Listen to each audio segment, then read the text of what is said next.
Good morning, good afternoon, good evening, everybody. Welcome to the Metaverse Nomads podcast, where we talk about our favorite play to earn games as well as the greater metaverse. Joining me today are my fellow Metaverse Nomads. Jesse, how are you doing today? I am fantastic, man. I'm here with you guys today from Mexico. So, saludos desde Mexico. With the beer, Bonafide, how you doing today? Oh, I'm doing outstanding, brother. Thank you, and greetings to everyone out there. Any new things you're diving into now this week? So yeah, we had a lot going on this week. Coin Games Dev Squad. Fancy, you have that picture available? Oh no, Yeah, I'm just checking in to see what you're doing. Not what Oh, are you up to personally, this week? personally. Yeah. Oh yeah, personally, yeah. I just got back into town, and I'll be heading back out again for another job here in a few days. So I'm just enjoying being back home for the holidays. You got it. Jesse, it looked like you were about to say something. Yeah, I was going to say something that's pretty interesting in that this past week I actually met up with Funcracker, one of the guild leaders of AEP, Alpha Industries, and so that's always an interesting thing when you get to actually meet up with someone in the industry that you've met through the games and the things that we do. So that was pretty cool. We got to talk all things Star Atlas and all things NFTs, and so it was pretty cool to actually put a face to the name. So yeah, that was kind of an interesting event to this past week. Yeah, it's interesting. I think, at least to my knowledge, that's one of the first times two different guild leaders have gotten together just to chat and see how things are going. So I can't wait to see how that turns out in the future. Fancy, what are you into this week? Good morning or good afternoon. Yeah, it's actually good evening. So it's been a good week. I have a few more ducks than I had when I last saw you guys. And yeah, it's been a good week. Looking forward to more Star Atlas news when we get it. So what ducks did you get? Or you don't have to show us, but tell us what you did. We could see one right there. He's got yeah, I that think sexy PFP. So yeah, it's just a project I've been looking into. Haven't lost faith yet, which is a stamp of trust at Rome. yeah, I just thought it looked cool. Staking potential in the future. Fantastic. Well, I was taking part of a mint this week as well. I'm not too good on getting getting inside the mints. I always seem to get screwed up somehow, but fortunately I had two community members who got my back. It was the Sparkles Genesis mint, and I'll show you one of them right now. cool. So I got that Nice. from a community member. Living Legacy helped me out. He got a few extra, and he allowed me to buy one off him, which I was really appreciative of. And then another community member hooked me up with one here. So what Sparkles is, for those who don't know, is there is a new network that's launching called the Flare Network. Sparkles is one of the NFT platforms that will be launching on that network, and they did a Genesis mint to kind of build the DAO. And I think they did some pretty neat things. They right out from the get-go, they created a fund that they were going to donate to, and then also they're planting a tree for everyone sold. So they seem to have a community impact piece on their platform as well, which is really neat. And I know for me personally, since this is a Flare Network project and the Flare Network community is pretty small right now, it's nice to see a bunch of faces that have been hanging out in the community for a while. And I know some of our other guild members got some of these projects as well. So excited to see where that goes.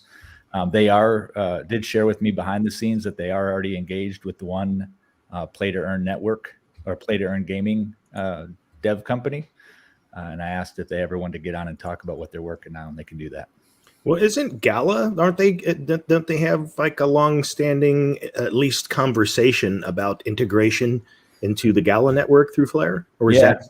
Well, that's been said. I haven't heard too much from Gala about it recently, but what I have seen is some collateral that shows their coins living in the system, and they're also supposed to be a signal provider at some point. I thought they would have launched by now, but maybe they'll use the node network to create signals for Flare. And what that really means is they give price data to the network, and then people who delegate to them can earn additional Flare coins on them. If anyone's interested, they could reach out to me. I'll explain it through DM what's going on or get you pointed in the right direction. Is it a complicated process for a person who, as you just mentioned, knows nothing about the Flare network or Songbird or anything? Like, if someone wanted to mint one of those now, are they only available on the secondary market? And then how do you go through that process? Great question. So the mint sold out pretty quickly. There was a little bit of hiccup, and I don't know if it happened because of the mint or just coincidentally, but GitHub is part of the mint process. And I never knew that. Yeah. And GitHub crashed right as the mint was going down. So there's some speculation that it was this mint that shut it down, or maybe it was just coincidence, like I said. However, we now all know that GitHub is kind of involved in pushing some of the code for these tokens. A crash. So welcome to minting 2021. Yeah, exactly, right? And I made the fated mistake of asking how smoothly the other Flare mints have gone, because there's been 2 other projects before this, and everyone said smooth until this time. But they got it sorted quickly. The team did great. They got it back up in about 30 minutes. GitHub was back up in about 30 minutes, and they did the mint.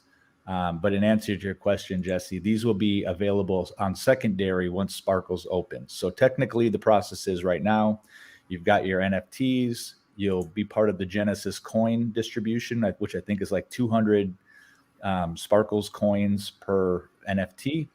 And then once the market goes live, you can only buy NFTs with Sparkles. So good project. I think at this point, if you want to buy secondary, you have to get on their Discord and see if anyone's selling. Good question, though. Anybody else get into any other NFT projects this week? Jesse, Bonafide? Not a new one that I've gotten into, but one that I haven't really talked about is Waifu DAO. Mm-hmm. And the thing that appealed to me about that one is again, we talked about this last week, is that for a while I was getting to NFTs for the art a little bit more, and now I look for utility first. Mm-hmm. And the thing that they're doing that I thought was pretty unique, even for people that are looking to buy them secondary market, is that as the more of them that you hold, their DAO is used for staking Illuvium, and they've got a pretty solid pool of Illuvium stake. So I thought that was pretty cool, a way to have some utility to where, it's a way for you to be a part of a project, let them focus on, and raising the DAO investment and growing it for the DAO, for the holders. So yeah, and I think more and more projects are going to be doing that sort of thing. Yeah, I think that's smart. It's I had a partner over, a business partner, over for dinner last night, and we were going through kind of my portfolio, and he's got his own portfolio, and it's pretty sizable. But I was showing him how much of my portfolio is now NFTs, and I couldn't believe it. I mean, I used to be all about just having the coins and watching the appreciation and trading back and forth.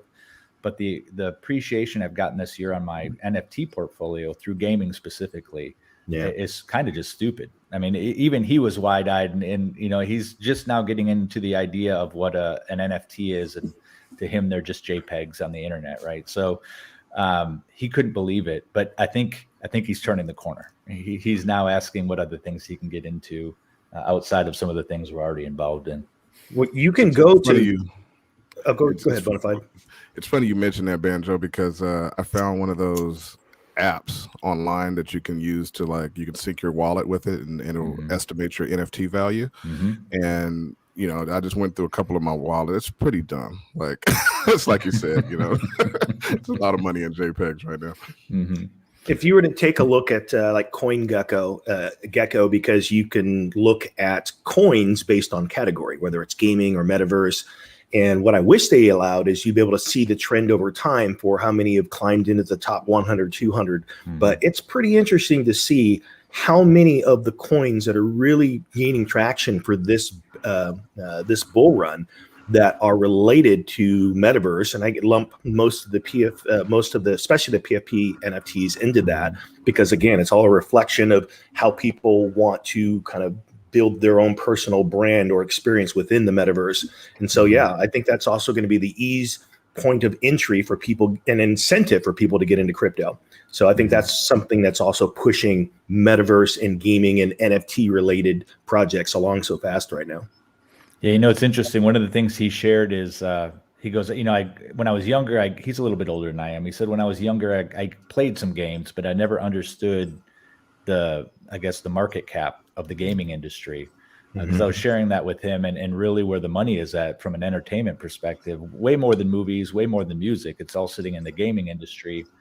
And he couldn't believe, for example, the price appreciation on a Miranda steed, right? It blew him out of the water that some people now have Miranda steeds that are worth more than their house. Yeah. I was noticing that the other day. They shot up like crazy. Yeah, well, I know we have we'll talk a little bit more about Gala lately. I'm sure we'll have some good and negatives to say, but we'll get there. Anybody else before we jump into kind of the spin around the metaverse? Not a new project because I brought the Tom Bilyeu Impact Theory Founders Key network back to the guild and all that in our Discord, a while ago. But they last week or this past week launched their first IP. So their first IP is going to be a Disney movie, or not Disney movie, a Christmas movie, and it has the cartoon characters and all that. So they dropped the NFTs in the past week here. There's 4 of them, and they're still pretty low. I haven't bought one yet, but I'm looking to buy one here in the near future before they go crazy. So are they on the secondary market yet, or is it all just still?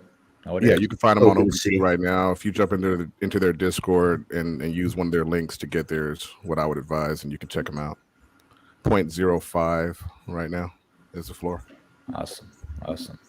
Well, one final thing before we jump into the news that just popped into my head that a few of us are affiliated with is, and it is loosely related to NFTs, but Flare Finance is going through its liquidity event right now. So there's a number of people in the guild who are doing pretty well in that event. And I think it's a competition. So I think whoever gains the most real world value at the end of it, or maybe the most of one type of coin, gets a samurai NFT. And what's really neat about that NFT is it has passive income tied to it. So if you own a samurai NFT, you can stake it into the Flare network, and it gives you residual income off of the fees that are collected on that network. So I love how NFTs are showing up. I think the art's open the door. I think game utility is really what's really going to push us into the mainstream. However, DeFi through the lens of NFTs is looking pretty sharp too. And in reality, a number of gaming projects that we're getting exposed to are starting as kind of DeFi through the lens of gaming, right? It's more like GameFi. Because we're going to be staking our assets and earning some coins. So I think, we've got a great runway ahead of us. In the entire metaverse, we've got a great runway ahead of us. Yeah, this sounds like quite an interesting use case. Gambling apes having part ownership in a casino. It fits the theme, I guess. Yeah. Wouldn't that be awesome to have an NFT that gave you a residual stake in the casino earnings? I think that's fantastic. Yeah. So I guess the question is, does Gambling Apes have an NFT where we can do that already? That would be interesting. Yeah, how do you win in a game where the house always wins? You join the house. Yeah, exactly. Well, my wife is addicted to on her phone Texas Hold'em, and I keep telling her she needs to find a way to make money doing it. And she's a little bit hesitant, but if I can find an easy, play to earn version of Texas Hold'em, we might do pretty well. Yeah. Thanks for bringing that to our attention, Punjab. Yeah. All right. So into the news of the day. I think first we're going to talk about Star Atlas. Got a number of things to talk about, really just bringing us up to speed on where we're at.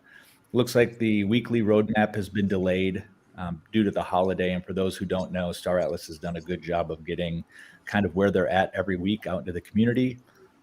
Probably keep some of the questions and the concern trolls at bay, and really gives us an idea of when things are coming. Anybody have any thoughts on the roadmap or perspectives? So it was Thanksgiving, and I think it's going to be released today. So that might be covered on next week's video. Yeah. My thoughts if I have to sum it up as simply as I possibly can, is that the heat is absolutely on for Star Atlas to deliver their score and their ship staking and return on investment before the end of the year. If they aren't able to do that, my thoughts are they're going to see a lot of torches and pitchforks. So they bought themselves that much runway and the pushback, but they're at a critical point now where they need to deliver. Yeah, I agree, Jesse. I think there's a lot of goodwill in the community, and I think they've earned it. I think there's some respect there and some trust. And I think all of us who have been around with delays of games, we're used to this in the gaming community. However, there's a lot of money tied to this one, right? So it's not just a game house that's going to delay until the next game cycle. Hey, Ray, how's it going, man? Doing well, but we're here. Nice. Fantastic. Good to have you, man. Good to be here. Thanks. Yeah, with regards to the Star Atlas score thing, I think it's a matter of, because there's been open dialogue and conversation all along about, hey, we want to get people earning on their investment. This is one of those things where you can only tell your investors so many times that, hey, your return doesn't start now, and then now it's delayed. If we just look at it through the lens of investing, investors don't like to hear that your return is pushed back consistently again and again. Mm-hmm.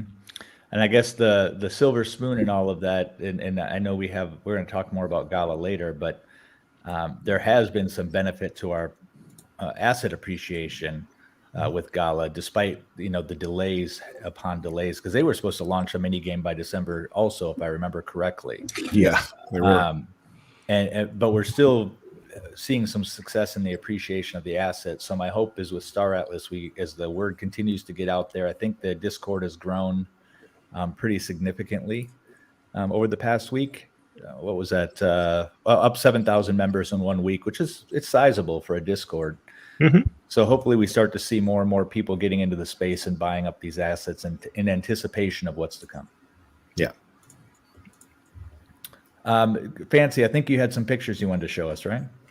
Yeah, so they did release this video this week, and it looks great, to be honest. I love seeing this type of thing from Buntius.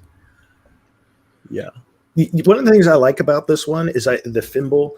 I like how the ship builders, the style of ship is so distinctly different, as you would have a car manufacturer. The same reason a Volkswagen looks distinctly different from a Mazda, it's or a Cadillac. And so it's pretty cool that I like the style of differences between the different shipbuilders. Yeah, I'm really enjoying the ships too. I like that we're starting to see the new lines. And if I'm not mistaken, this was a ship where the artist didn't have 3D modeling capabilities. So it sounds like they're taking the artist rendition here and somebody supporting the 3D modeling capability of it. But I think these are beautiful ships. I mean, that's a picture right there that really demonstrates the ferociousness of this vehicle with the little love at the end, right? Since it's a terraforming vehicle. That's cool. That image, though, with the little pods, because again, when you think of bombs, those didn't exactly look like bombs in the traditional sense, because as you just mentioned, they have an additional function. They go there and then they destroy and then they create. I wonder if they destroy non-biological things, or do they actually destroy and create new biological processes as well, right? Because there is something insidious about the idea of terraforming a world that's already been has its own biological system. That's going a little bit deep, but at the end of the day, are you turning it into somebody else's vision of what the planet should look like, or are you just rehashing a mind over planet, I guess? Yeah. And what is that chemical process too? I mean, let's say you go and bomb not an oil, but a mining facility, a refinery. And so is it like looking to convert the metal and the whatever resources are there? Is it intelligent enough to say, hey, we're going to take this and now utilize this as some form of fertilizer to as you mentioned, is it taking the existing habitat and terraforming it to what similar habitats around it are, or is there some variable where it's just going to create trees where there used to be a desert? Right. Yeah, and I'm curious to know if we have much choice in what we want to be created after the fact. Right. If we have specific materials or minerals or resources that we need as a guild or as an individual, if you can just choose, but maybe you'll need some of that already for it to be planted deep within the earth, and then whatever happens after the fact. Yeah. I know it's a bit of theory crafting, but just kind of running with that idea, Ray. If you're somebody who needs to refeed in your solar system, and you can just, I guess, kind of pick what type of bombs you're going to drop Right. to terraform. I think that's a fantastic use case for that vehicle. Right. Yeah. So one thing is there is more pictures like that in the foundation room. I'd recommend going to look at it yourself. We're not going to show them here. And I found another interesting fact this week, quite unrelated to Star Atlas, but Jeff Bezos, he has a custom-made yacht that is 3 meters smaller than the size of this. Wow. Yeah, so in like our day and age, we're like personally getting up to like the large class. It's quite interesting. When this game hits full reality and full VR, it'd be fun to see like a reality TV show of people living on a spaceship in VR, right? Spending a week on your spaceship and interacting with one another, and how that would show up. Yeah, there's a show called, which doesn't pop up into my head it's one of these like The Voice, where you have singers come on stage and they sing, but they're human being. It's a human being. But now I forget the name of the show. I'll probably get to it. I'll ask my wife. She's the one who told me about it. But there's these 3D engine generated animated humans behind the scenes singing, and then you see their I'll call it their avatar, right, generated on stage. And then, sure enough, after the judges hear what they sound like with whatever the avatar looks like, then the actual person who was singing behind the scenes takes off their gear, and then you see who it was, and they're like, "Oh my gosh, I didn't expect you to look that way, but you sounded totally different."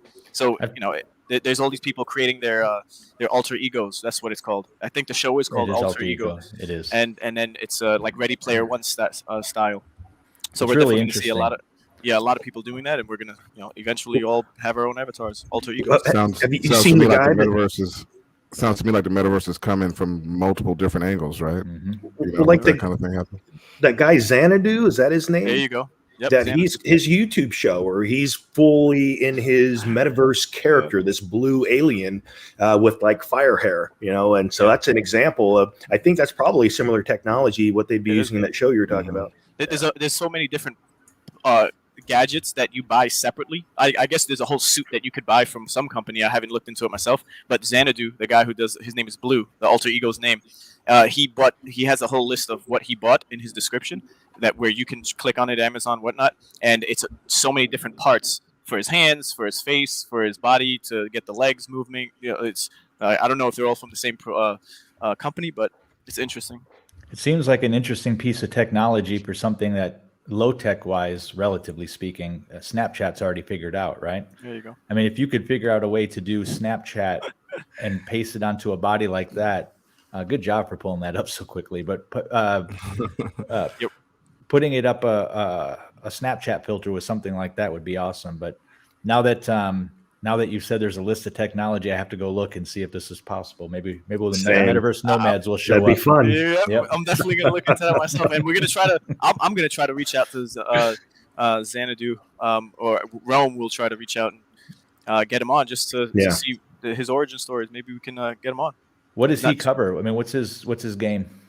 Well, he doesn't play any particular game. He's just creating his own alter ego and his own empire, as he says. A vlog, isn't it? It's a vlog. It's more of a vlog and creating characters that he's with his own storyline. Yeah, it's interesting. Right. He's basically creating a storyline of himself with the different characters that he creates in his mind, and then he vlogs about it. But it takes like weeks over weeks just to get that one video out. So it's tedious stuff. So it's not real time at this point. No, and there's probably going to be a service pretty soon where you can have some designers create a character for you, because there's got to be a lot that goes into that. I mean, the necklace, the shirt, he's got on a Bruce Lee shirt, and he changes up his wardrobe and stuff. So it's pretty. I'm curious to know more about the tech, about how you would do all of that. Well, that's definitely the future of the metaverse right there, right? I mean, that's the promise that everyone's giving us, is this is how you'll be able to show up, and that you'll be able to make businesses within the metaverse for things like that shirt, which is awesome. That shirt is awesome. But just going in and thinking about, maybe I grew up and wanted to be a 3D artist, and now I can build a business of my own curating, avatars for people. I think that's awesome. What do you do for a living? I mean, seriously, Banjo, you touched on it. I've been telling people that are digital artists, I mean, you're basically an engineer for the metaverse now, if you wanted to pursue it. If you're great at digital art, if you're great at digital animation, anything like that, your income bracket just moved up. If you put yourself in the right positions. Yeah. Not to mention, you never have to leave your house, right? You're always just there in your home, which has its upsides and downsides if you don't get out and have human connections with other people. But that's one of my biggest fears of the metaverse, is people are going to lose all ability to interact with each other in real life. Yeah. Living in the stacks like Ready Player One, right? It's going to put you in a stasis chamber. So, guys, the actual show was on Fox TV, and it's called Alter Ego. Just put Alter Ego season 1, or just look it up on YouTube, and you'll see these alter egos with the people hooked up as Blue is that we just showed. Yeah, it's a pretty interesting show. What I like about it is it brings the music back to what it is. It's about the music, where these days it seems about the whole package is what you look like and what clothes you wear and what your video is. And this is just people hiding behind all of that, just being themselves. And I think it's giving an opportunity for a lot of people who would be priced out of that industry just because they didn't have the right look, right? There's a very diverse competition, which I really also like. You see a lot of people, like I saw this guy doing like this jazz singing, and it was this young black guy, and I was like, oh, he's doing awesome, right? People wouldn't have expected it. And then when he came out from behind his avatar, I think people were they were expecting like this Harry Connick type of guy, and it was this younger chap just going for it, and he was awesome. He was great. Yeah. What would be fun is to have someone on the show from that was really into Second Life, because I just know there's a bunch of people in Second Life who are saying, hey, look, folks, we were just so early that, that people, we were too soon, because there were people that literally made money on Second Life by having clothing lines. Yes. Yes. Yeah, that's exactly it, Jesse. I was talking to a lady who actually had a store on IMVU, which came out a little bit after Second Life, I think, and it's very similar. And, like I was just saying, I was telling her, like, you need to be moving into Decentraland right now. You know what I'm saying? Like, I mean, if you had a store in Second Life, you have no idea what you could do in Decentraland right now. Yeah. Well, you bring up a great question in my mind, Bonafide, is that what is going to be the metaverse, right? Where should people be going? And Decentraland pops up, Sandbox pops up. What do you guys think, based on what you've seen, is what's going to be the central hub of metaverses? Well, for me, my hope. Okay, right. My hope, because I mean, obviously, Facebook could IOI us all and have us all locked into, cyber jail here, right? But my hope is that the future will be decentralized, and so it's not going to be Decentraland or Sandbox or Gala Games. It's going to be all of them, right? You have, I mean, before NFT gaming really took off, interoperability between blockchains was the buzzword, right? Yeah. And so everybody was trying to create ways that they could start talking to the other blockchains. And you have things like, I mean, Monero and Bitcoin, being able to swap now, and things like that were already happening. Polkadot was already happening. So hopefully you'll see that continue into the metaverse, where, hey, I'm in my Star Atlas ship flying across Decentraland. You know what I mean? Mm-hmm. I'm in Gala Games. I'm visiting Gala Games, but I have my Kong's avatar. Things like that. So that's what I hope. Yeah. I think it would be something similar. I think, like, I'd use the example of similar, flying in your spaceship, but you're visiting the Axie world. And so it'll probably be something like you're flying in your ship and you get there, and all of a sudden something pops up on your screen. You're about to enter Axie airspace, and it's going to make sure that you've got the right tokens, the wallet, whatever that exchange is that allows you to actually utilize that world. And I think there's also going to be a tremendous amount of opportunities for developers that are going to be creating those mediation tools that allow for the different platforms to interconnect. And the things that are being developed now, decentralized, like whether it's Decentraland, whether it's Sandbox, I think that even as a part of their development process, they would be wise to be thinking about not developing things that are so proprietary, because that will actually limit them in the future. As we're companies like Facebook and Microsoft, they're probably, by the very nature of what they do, going to try and make many things proprietary so that you have to go through them. And I think that could actually be one of the things that hinders them, because that is their model. Yeah, it seems to me there should be a standardization body, right? That similar to you see for email or internet protocols, there should be some sort of metaverse standardization protocols. That way people have a framework to build off of. Because I think that proprietary stuff is definitely a potential future, especially when Meta or Facebook is involved. And we've already, I have a firm, I guess, stance that I probably won't be jumping any Facebook metaverse. I don't want to be anybody's product. Well, I think what Jesse was saying has a lot of weight to it, right? So, I mean, if you go back to the days of AOL Online, they basically siloed themselves, and they died because they were a silo, because the internet was becoming decentralized, and with AOL, you couldn't come into AOL unless you were paying for AOL, and so they died basically. And you saw Microsoft move into GitHub and start supporting decentralization. And I think that that's going to be the way that these guys are going to be forced to move. We haven't seen that yet with the Facebook. They've kind of been going more towards the power creep.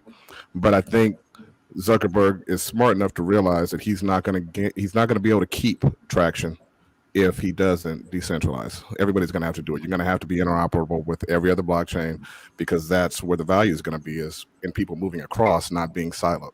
Yeah. I want to add on top of that with the interoperability.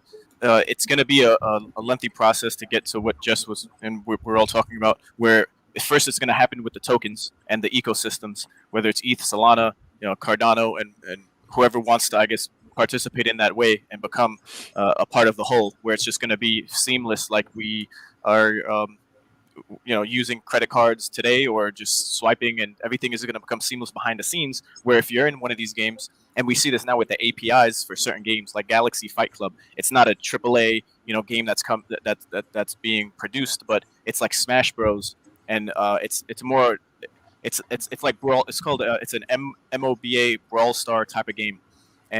And you see you could use your board NFT and use it as a character to fight within the game. So it's going to start with awesome. APIs where games are going to allow one another to use their avatars within the game, but you might not be able to seamlessly fly in with a ship and just go through a portal, where it then allows you to now jump into space in Star Atlas, and then versus going into Lunasia for Axie Infinity through a portal or a certain area of the map where that's where you can transport. Or you can zoom out of your map and choose the network where that game is on, and then just teleport there with the transaction fee, right? So it could be, you can have the travel guide or the atlas of the metaverse as a whole, with every network, with whether it's Ethereum and all the games on there, Solana with all the games on there, Cardano with whatever games they're going to eventually have on theirs, and the list is endless at this point.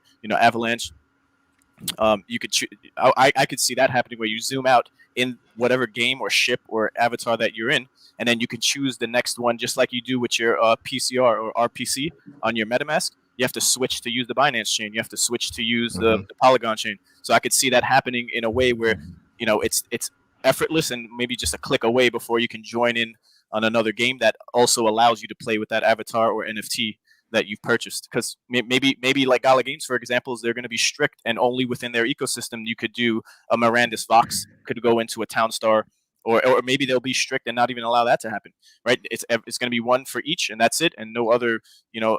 They won't really work together with other blockchains or other games to have this interoperability.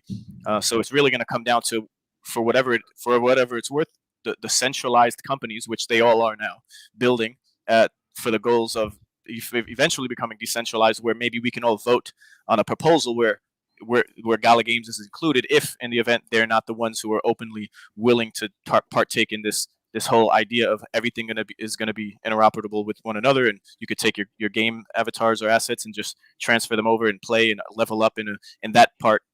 We'll see how it all works out, but it's all exciting.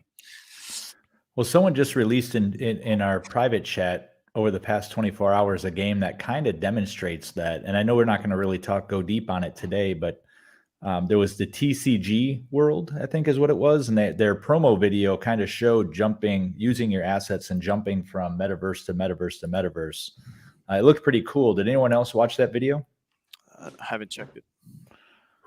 It was either Bonafide or Fancy that posted it. It wasn't me. Perhaps it was a guild member. It could have been. Yeah. It could have been PG. Matter of fact, I think it was. And basically, what the promo video showed, and it was kind of like a Mirandus type of blocky avatars, but they were jumping from like a city to an MMO to a space game, and it was showing their assets. They're riding a horse in one game, and they went through a portal. And they still have their asset. They still have their horse, but the horse is changed into that game's version of that horse. So we'll dive more into it and see what we can find out about it, because it seems like a cool project. That was PG that posted that, Banjo, and it looks great. Yeah, and that guy's got the Midas touch with projects. So yes, he does. If he says this is something we should be looking into it. Jesse, were you going to do a screen share there? You're muted, Jesse. Yeah, you're muted, man. Jesse, unmute. There we go. So I actually have to be on the screen for you to see it, but I just wanted to show this here. This is an example of, some of us have been a part of Bone World. They have just the traditional PFP NFTs, but what they're doing is they're actually doing the actual designers behind this are actually 3D modelers. And so this is an example of a PFP that they're actually putting into a 3D model so you can use it in multiple worlds, walk around. And so instead of it just being that headshot, they're actually showing you how eventually in other games and other worlds, you'll be able to take your characters, your NFTs, and actually be able to use them as you're walking around avatars.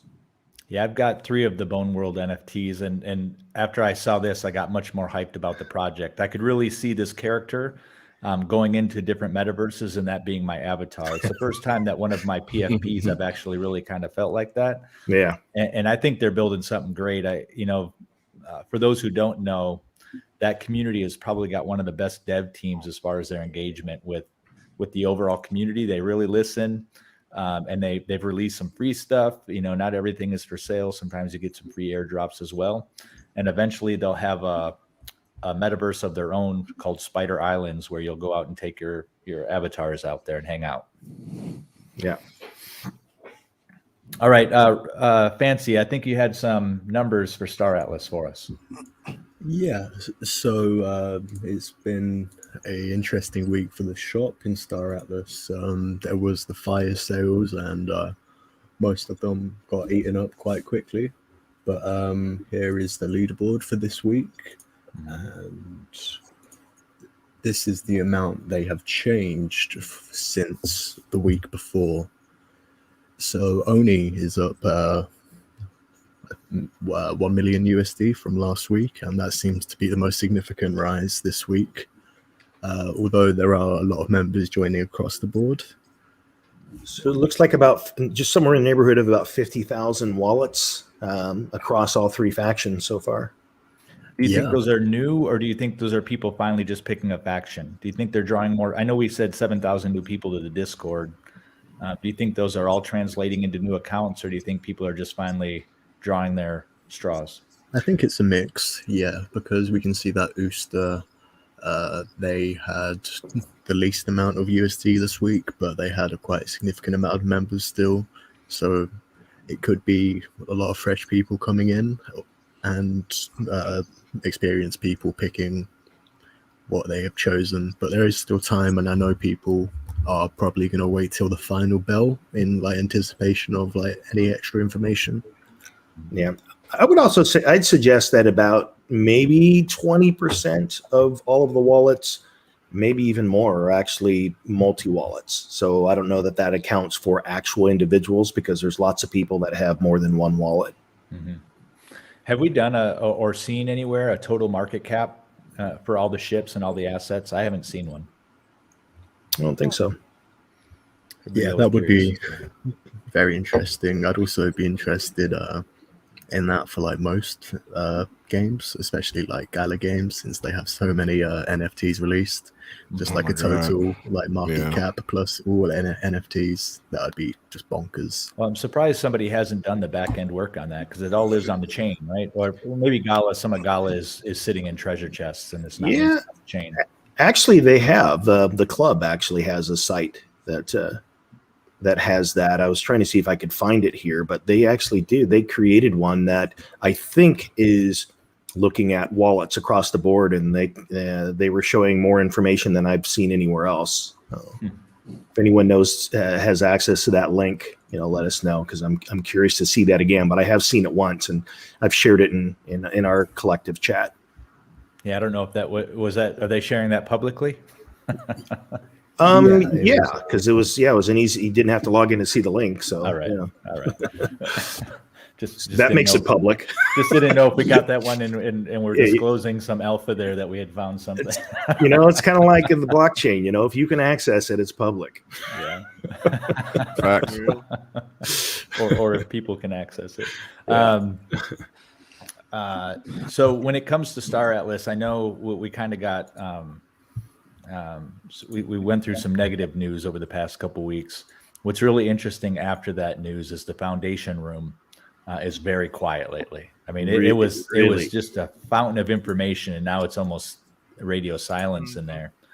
And for those who don't know, the foundation room is a special channel that you get access to if you are a server booster on the Star Atlas Discord. So if you want to see that room, just boost the server. I mean, it helps the dev team out. It gives them the perks when they get more server boosts. I'm not sure how many they have now, but it does give you inside access to information and some screenshots.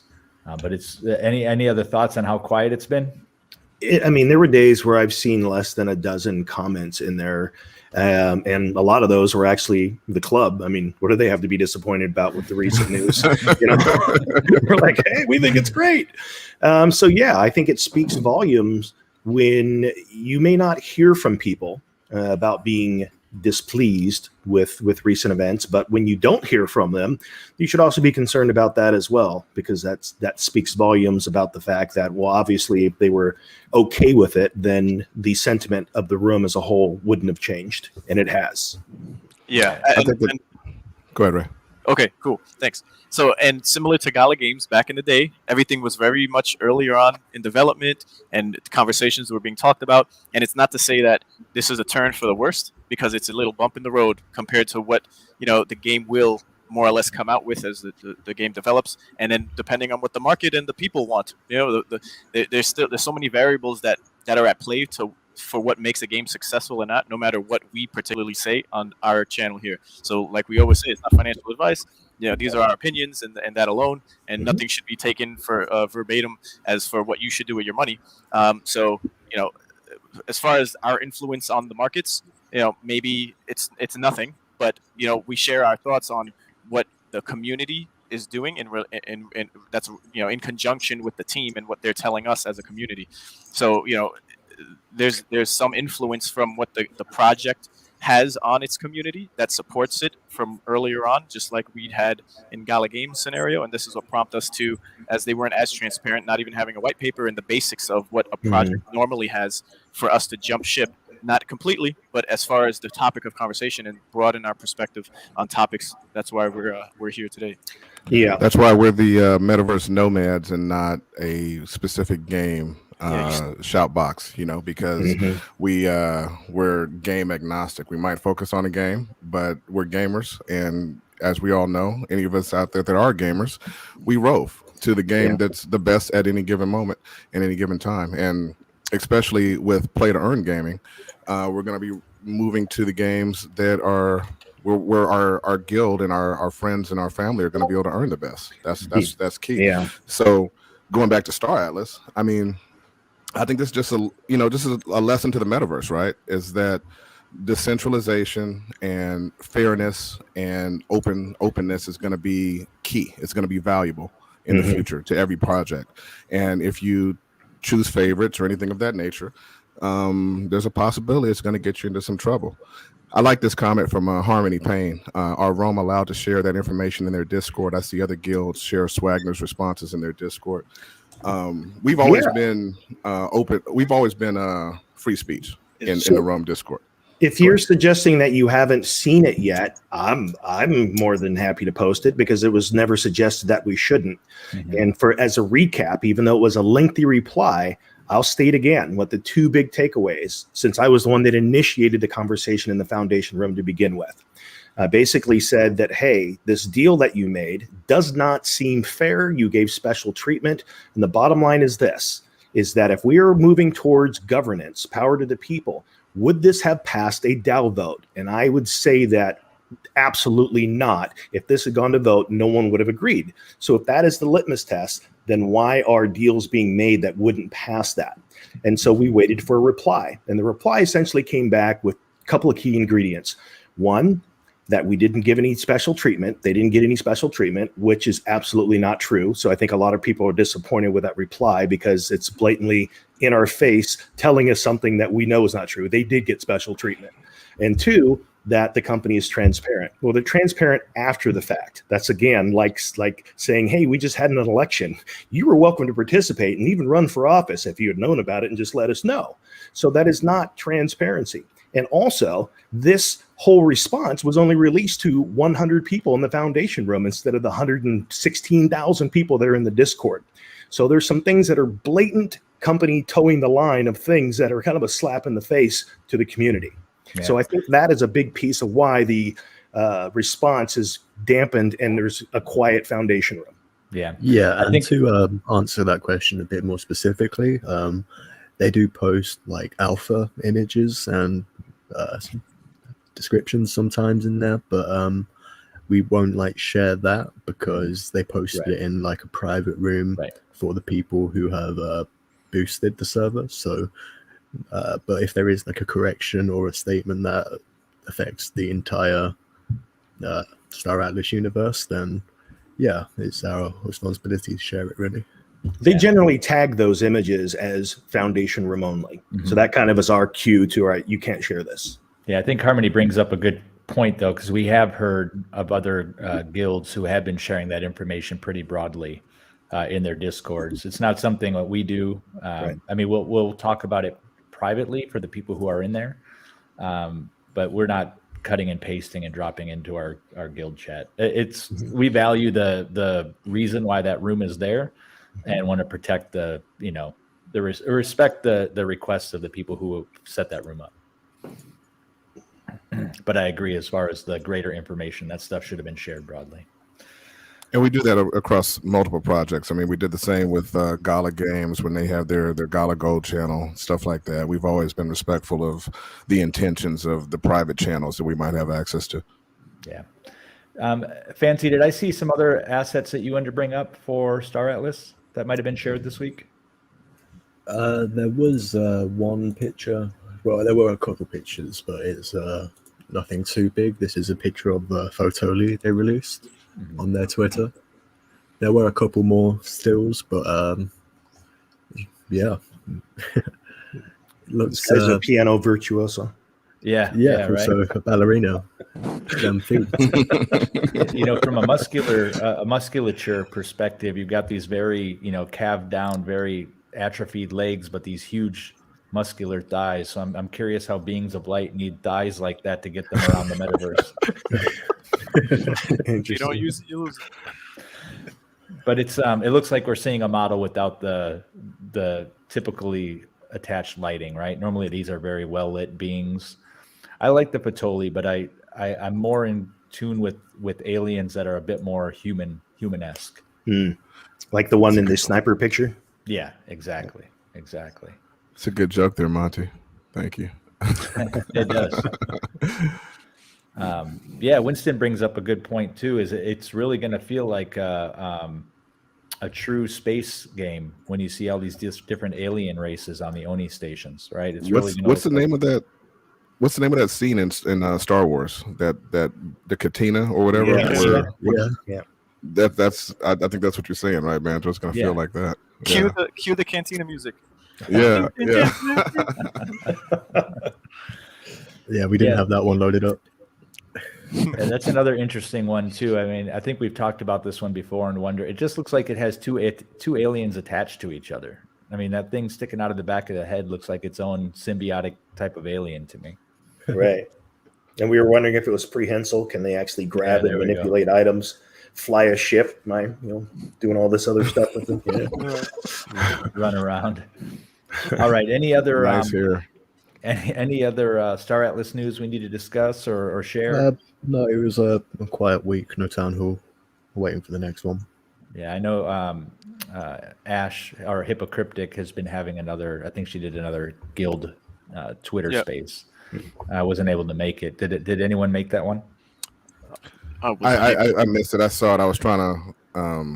I wanted somebody to come, but we were all busy. But yeah, that's shout out to Hypocryptic. She's been doing these whenever Star Atlas hasn't been doing anything. She's been doing something on Twitter, doing these Twitter spaces, and I've been to a couple of them, and they're always a good time. You actually learn a lot about the community, and it's a positive energy, healthy atmosphere. So shout out to Hypocryptic and everybody who joined in on that.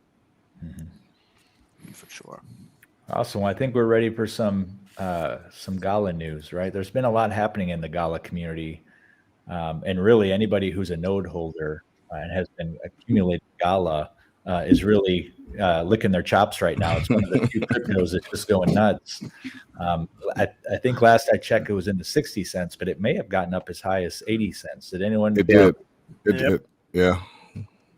And just in time to buy one of those new Voxes, right? One of the Mirandus boxes, because now we can spend some of our Gala directly into those boxes. And anyone going after a Mirandus box? I will actually. I will. You can use Gala for purchasing those. Yeah. So it's gonna be Gala that's needed now, from what I was reading up on. And they had an AMA, McCarthy and Irrelevant, who is the I don't know his official position, but he seems to be the one heading the Vox metaverse or the Voxverse for Gala Games. And I had some time and I went through the Vox discussion channel on the So there you go, Monty. There was so the first drop for the Townstar Voxes were 0.0888, and then now we have the Mirandus Voxies at 0.888. And it was a shock to a lot of people. And for what it's worth, this is the first time that I remember them ever, as far as McCarthy doing an AMA in a channel via just text, and it was pretty much a shit show. And a lot of people, even Irrelevant themselves, somebody apologized. I think it was a mod at the end saying like it could have went smoother, and this, it shouldn't have been this way. But what else do you think would have happened when there's hundreds of, or tens of hundreds of however many people asking questions repeatedly, and there's hardly any responses coming out fast enough to cover them? It was almost like people thought they were dodging or flaking on the question of how much the drop was going to be. And finally, when it came out, people are like, wait, what about the whales, right? This is so expensive. And if the whales are going to buy it all up, because there's not a limit to every wallet still, after even the first Mirandus Vox drop, when there was all of the crap that went down there, as far as the people having the contract and minting off the contract, and then there not being enough, and then transactions being canceled, and they play they play devil's advocate, saying as mods or developers themselves, like, we have to also spam our button to get in too, because it's fair game when it comes to on our end, as far as developers or the members of the team, because they also want them, but they're going to be in the pool with us. It's a but after what happened the first time, I think there should be a limit. I know we all got dropped in our wallets or in our addresses a box. Maybe not all of us, right? I don't know if it was random, but I thankfully got one. I don't know what determines you getting one or not. Yeah, so you're gonna still be able. Yeah, I got one as a result of. I'm assuming that's why I got it, as a result of the fiasco they had with the Town Star box drop. Right. So But even so, Jesse, did you? Because I know you lost a lot of gas fees in that, and that's what that was supposed to be for. Did that even come half to covering it, or nowhere even close? But it was supposed to be the equivalent value, and no. right? But I was surprised. I mean, now that it's been months, I was surprised to even see one.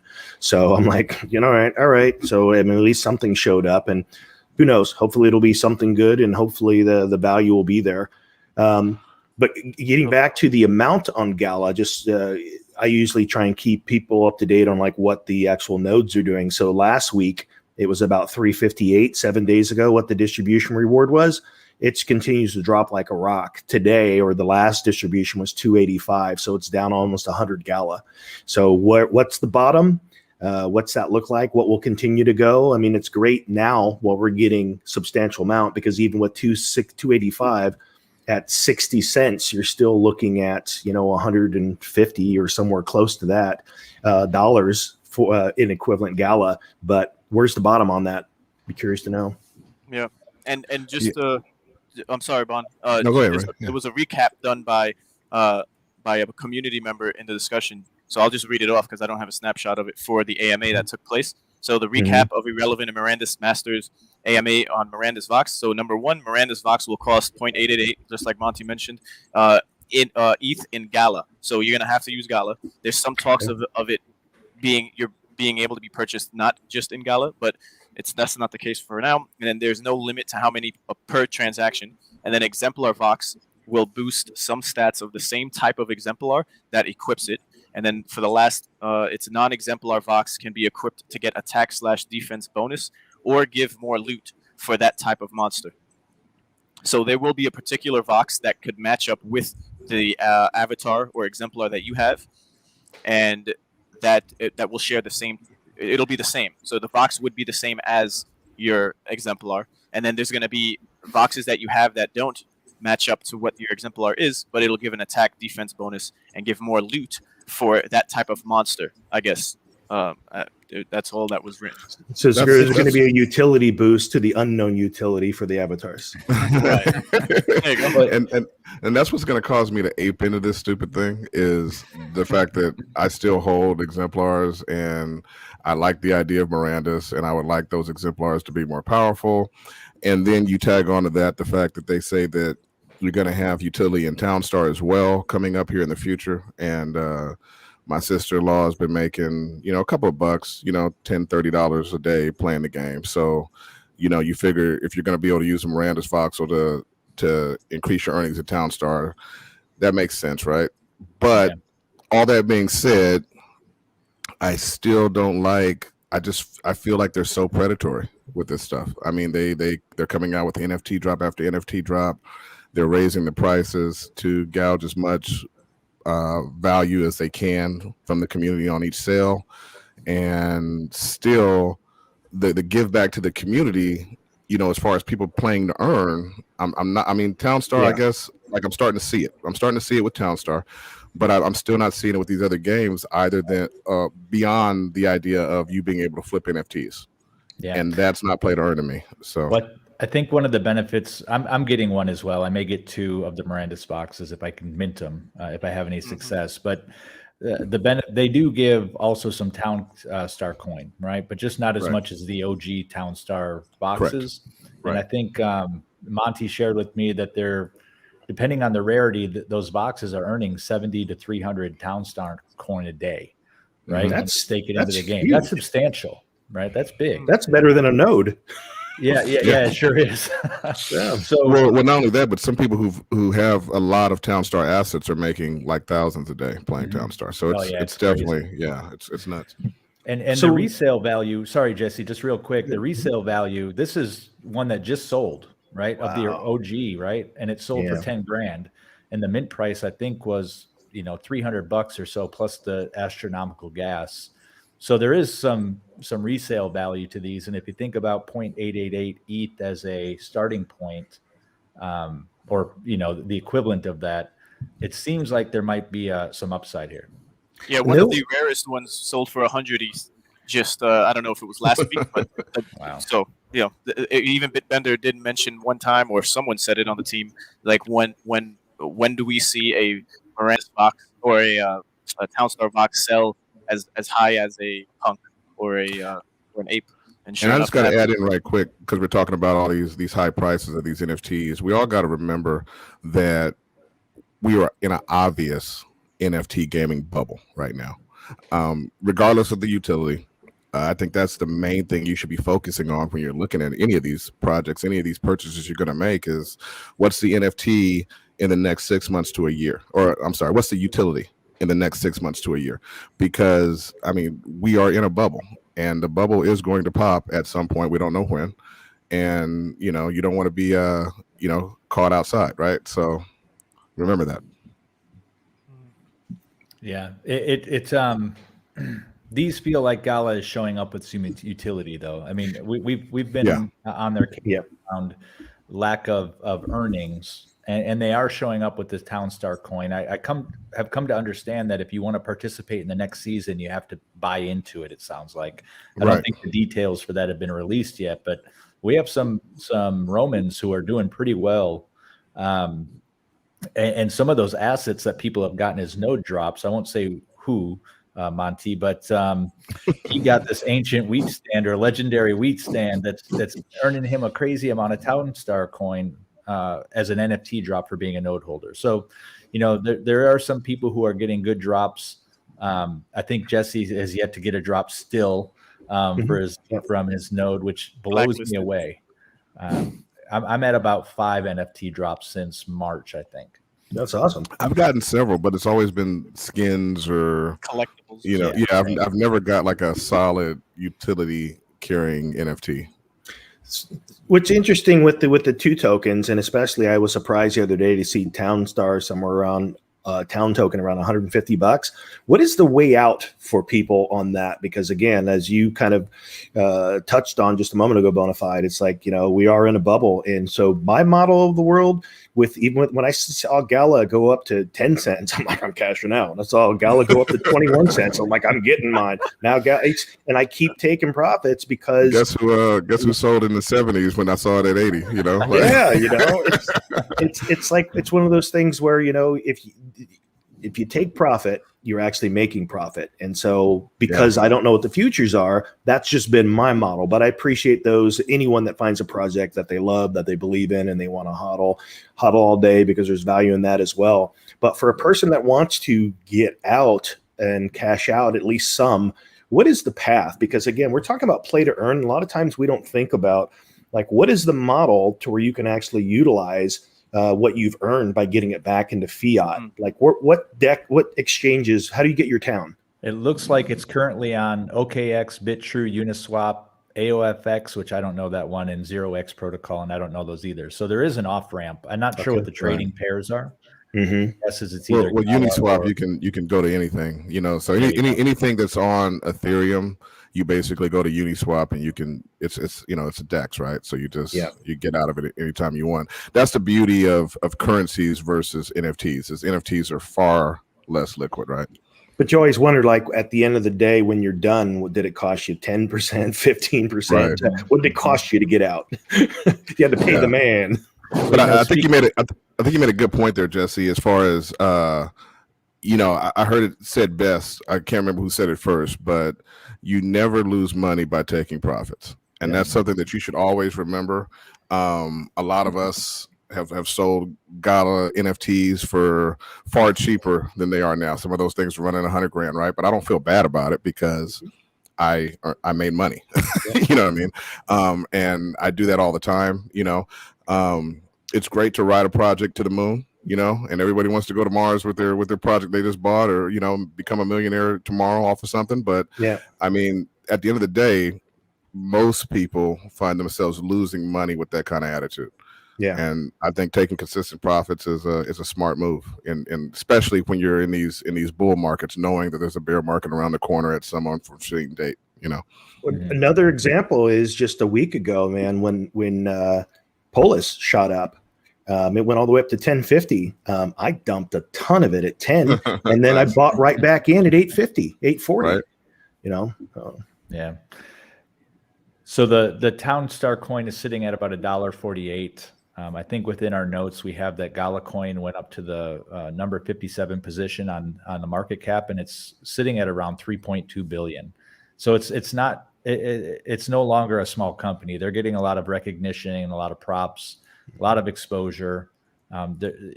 We've never shied away from saying that they're a great marketing company, and how they get out there. True. And considering some of their leadership, that's not a surprise either. It's just some of the internal stuff that we've struggled with. But they are doing some things with the way that Townstar coin is going and the Vox thing is going, where it does seem like they're finally acknowledging that play to earn has to show up somewhere. Yeah. Right? Some sort of earnings. So I would go as far as to right say there, that Major. I can't think of a single thing that I have purchased from Gala ever that has not appreciated. So, I mean, I absolutely have to give them that, so much so that my model to some degree with them is that, hey, when they launch something, I'll buy in simply because they have a history of figuring out ways to make it increase in value. Whether or not, like we've already touched on, that does not equal that they're a play to earn company. It just means they have a model in place that makes their assets appreciate. Yeah. And going back to what you said there, Banjo, it's the I just lost it. Sorry, go ahead. Interesting.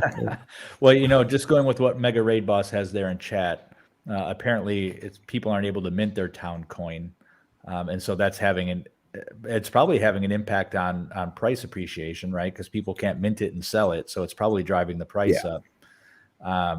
But I think they're also, and again, this is a knock on Gala in my opinion.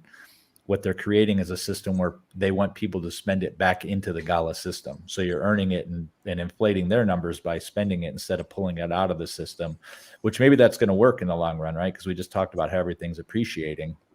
I mean, I'm willing to share that I bought a homestead at $1,200 a couple months ago, and now it's upwards of between 18 and 20,000 just for a homestead. And I think that scarcity, now that they've talked about Binance and Coinbase listing on both of those, that it's bringing more people into the space where the scarcity is already built in. So anyone who's got deeds is doing really well. Yeah, that's what I wanted to talk about. Is going back to the voxels. I think that's you touched on it a little bit there, Banjo. That was the mark that they hit that allowed me to go ahead and say, okay, I'm going to go back here and buy into these. Is that you are going to be able to earn in Townstar with a Miranda's voxel. And this is the first time I've seen them actually do something like that, where they kind of took the importance of the NFT being play to earn right now and having utility right now and put it into that. So, yeah. And just knock on wood, we get the ones we want. So I think what's going to be interesting about this one, since they've linked it to the exemplar that you own, there's going to be a lot of churn initially as people try to get the one that supports their exemplar. If I get an elf, great, but I don't have any elf exemplars. I would probably prefer to have a human. And I'm curious if it's going to be by class or if it's by race. Has anyone heard about that at all? I think it might be by rarity. Interesting. But you still have to have the same race, right? At least. I think they're supposed to match your exemplars. Is what they're supposed to do. So like be the exact same. Oh wow! Because I know we saw a seafarer one. There was a picture of a couple of the exemplars. We saw an elf. There was a seafarer. That's going to make even more churn if you have to get the exact class and race as people try and swap and trade and sell. So there might be some good opportunities to buy initially if you didn't make the mint, to buy something at a relatively cheap floor as people try to sell and buy into other ones that are more appropriate to their exemplar. Yeah, and it seems that there will be way less boxes than there are actual exemplars. So there may be people like fighting for them to get that matching bonus. Yeah, it's interesting, and you just never know how it's going to show up with the Vox coin and stuff coming as well. I mean, that's really my main reason, is less about Miranda's and more about the potential earnings it's going to get in these other coins. Yeah. Facts. Speaking of, this was kind of interesting. Like, you remember that this was a free gifted NFT when you became Gala Gold for what, $10 back earlier this year, and Gala Gold price has gone up since. But this as a free NFT now, this depot truck, the floor price on OpenSea is $282. It's amazing, and it really, because the more NFTs you have in play, the more Townstar coin you can get. So once they announced that, their store sold out of everything, almost everything, and even the prices in their store have gone up dramatically in response to this. But on the open market, the secondary market, it's getting out of control. I was going through some of the assets yesterday with Monty, and he was kind of walking me through which ones earned what amount of Townstar coin, and it's stupid. I mean, it really is. They're getting really expensive. Yeah, at this rate, with these prices, I wouldn't be surprised if there was another announcement about a Citadel being sold. Because what is the price now? It's like 3 million, I'd say, maybe. I'm gonna wait for someone to correct me. Yeah, I think the last one goes for something like 12 or more. It goes up quite a bit for each one because they double in price. The reason I don't think there will be an announcement of a Citadel is because, again, as I've been saying, I don't think the project is developed as far as people think that it is. I think the very next test that we're going to see on the server is you're basically going to go around harvesting orbs. But as far as like actual development behind it, I really don't think they're that far along. And so the thing to do from a marketing standpoint is to not draw too much attention to that side of the project, but just stay with the lower priced NFTs. But who knows? Who knows what they'll do? Yeah. Stepping out a little bit, did you guys notice they raised the end price for the last node to be sold for the node owners? It's supposed to be at 150,000 now. Well, I'm not sure what the criteria is, why they keep upping it, because I could have swore at one point it was down around 30,000 or 50,000 or something like that. Then it went to 100. Now it's at 150 here in the past week or so. Every 100 nodes they sold originally, it was going up $100. Then they switched it to every 100 is a $500 increase, and now I think they're at $1,000 increase for every 100 nodes that are sold. And I'm hoping that it's in an attempt to actually slow down the sales of the nodes, because we've all seen our nodes earnings getting lower and lower, and once you get 50,000 nodes, your earnings are pretty low. I mean, mine are half of what they were when I started with my node, and I think that's in Gala coin, not in value, because in USD value you're up, right? Yeah, I'm up 5 times, right? Yeah, right. But the concern I have now is there is a finite amount of Gala coins, and I haven't seen anything clearly that shows what the distributions are going to be once all that Gala is gone. Is it just going to be something we walk away from, or is there going to be enough moving through the network that gives us the same type of returns? So when I initially bought into the node, my thesis was that I would ROI off of the Gala coin, and then the passive income would be the game tokens that I would earn from all the other games and all the transaction fee earnings I would earn. So right now we're currently earning Townstar or Town coin as well as the Gala coin, and that's it's nothing really right now that we're earning. But my hope is that over time, obviously that token might increase, especially as these people are making a ton of money in Townstar right now. So that's possible. Also the other games. And so I'm always excited to see new games coming onto the platform, because that hopefully is going to mean more coins coming into the node ecosystem. Here's the consideration with 150,000 for the high end price of a node.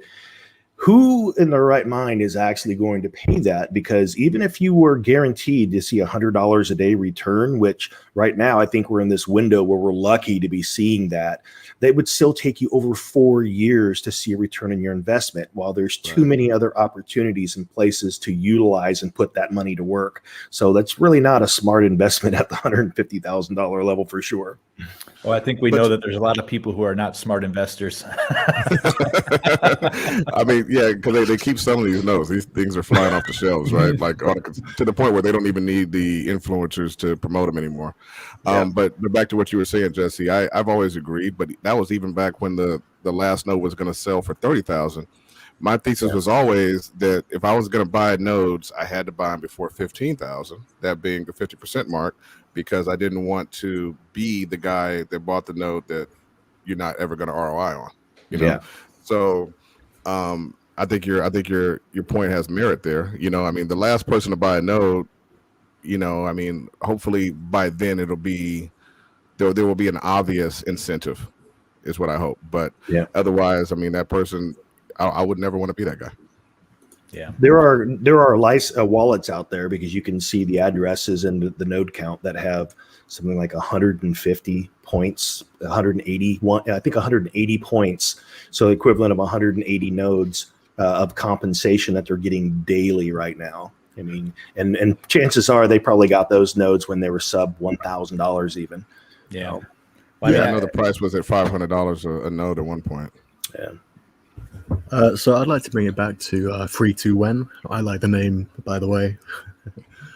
He's asking about what we know about Spider Tank.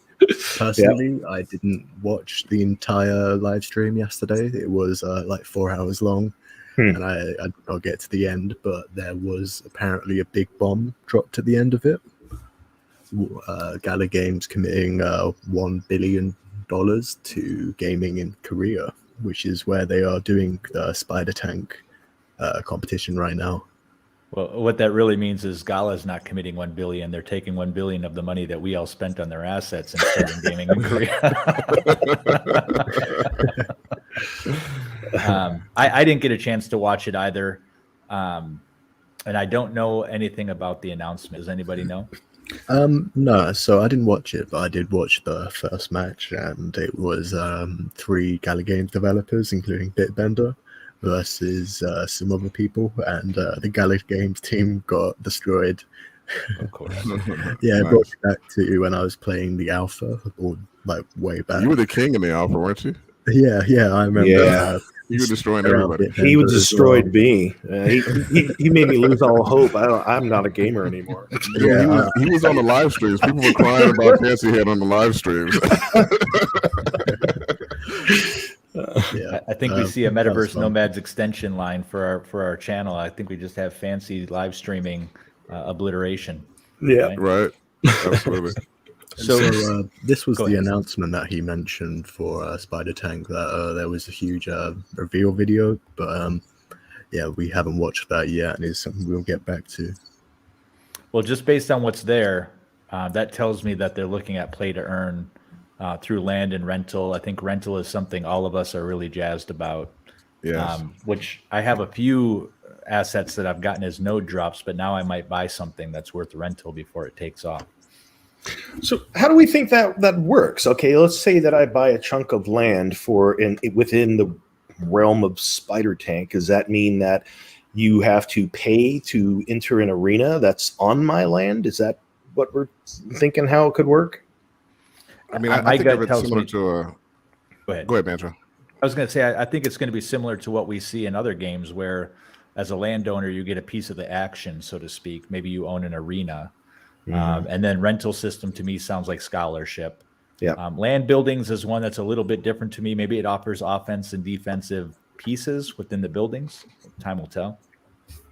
Yeah, that's all I was going to say. To me, whenever you say rental in this space, I'm thinking scholarship. I'm thinking, okay, somebody else is going to utilize my asset in the game because they want to play, and I'm just going to hold the asset and earn a piece. What do we think a quality rental system, what does that look like? Because while Axie has a system in place, it's not like this grand system. For me personally, I would love to be able, as a manager or person that rents, to have a single interface that I can log into. I can see all of the assets that I have to rent. I can actually invite people to come and utilize this and kind of do everything within there. A master interface for rental program. I'm anxious to see who's going to be the first to put something like that together. That would be amazing. Yeah, what I find interesting is they're also doing the land sale for Echoes of Empires soon. It's quite interesting. Like, they're doing a lot of these. They're not going to change the Miranda's deeds at all, and that was one of the large selling points about them. They weren't going to make any more, but they may have like flexibility about what they are in game. but they are like pushing out a lot of these land sales now, and if each one you have to ask yourself, is it going to be as beneficial as the last, because they do generally price it in a way where it's hard to mark up. Does that make sense? It does. I think Gala's getting more of my attention now. I mean, they're starting to show up in ways. I still hold them accountable for some of the things of their past, like the bad box drop and cheating on prices, which Jesse was able to highlight, and also the way we're funding their development. I think those are all valid points. However, they do seem to be making more progress quicker than I thought they were going to on these types of things. So if they come out with an Axie model like free to win put here for the renting system and took the friction out of it, that's going to get them a lot of attention and probably pull a lot of share away from Axie if the earnings are good. My thing with them has always been the same. I just want to see another play to earn game. Back in the beginning, Townstar to me wasn't really play to earn because all you did was win those prizes at the end of the season. Now Townstar seems to be play to earn to the point that I'm looking to get involved here soon. So if one of these other games they have in the pipeline actually becomes play to earn, I'd be back on Team Gala. I'd be a fanboy again. But I've been waiting for that for a long time. And they've been saying it's going to happen and pushing it back. So hopefully Spider Tanks will be the first. What do you guys think about the Townstar node thing that's going on? I have mixed feelings about game nodes, but what are your thoughts? Yeah, I'm the same way. I'm puzzled by what the model will be, and if it's again, they're batting pretty strong for things that they've done so far, but as a node owner now, I was kind of puzzled by the decision to do that, because I think it takes away from some of what we thought was going to be held within the existing node system. Yeah, my thing was I have no problem with them upping the requirements. I'm a node holder, and I don't have any problem with them upping the requirements and saying I need to have a certain type of system or whatever I need to do in order to keep earning. I have no problem with that. What scares me is them selling another NFT and another NFT. And that's what this is basically, is they said, okay, we're going to sell something else. And this is the value it's going to have. And it's going to be a Townstar specific node. And we weren't really given the option to say no to that in a clear way. If you looked at the node vote was either you vote yes on the Townstar nodes, or you vote for them to find another way to do it completely. There was no option for the founders nodes to be able to step up. And I would have liked to see that. Well, I know they say, and Punjab put it down in chat there, they say that it's being done to not stress out the founders nodes in that system. But the way those nodes were sold to us, and I use that in quotes, is that it was going to run the entire games network, and the people who own the founders nodes were going to be the beneficiaries of the transactions that took place on that network. I think despite them saying that these Townstar nodes and any other game node after that is not going to have an impact on our earnings as founders nodes, well, that money is going to somebody. So it feels to me like that money should have gone to founders. And I think the way they did NFT drops for founders, for Townstar nodes to founders nodes, was BS too. I mean, in my mind, founders have put the money in. They're helping the developers build what they want to build. They should have given founders nodes first rights of refusal on those Townstar nodes, in my opinion. And they're super expensive. That was my immediate thought, Banjo, was why weren't we given some kind of special option to buy these things or airdropped them, like it just, it upset me a little bit. I think there are some being airdropped. I think I heard something like the first 30 nodes are getting airdropped to founders nodes. I mean, I might have read that wrong, but that was my understanding. No, you're Yeah, right, that's but that's true. in the randomized format. That's not all of us who have nodes. Maybe that'll be Yeah, my first NFT.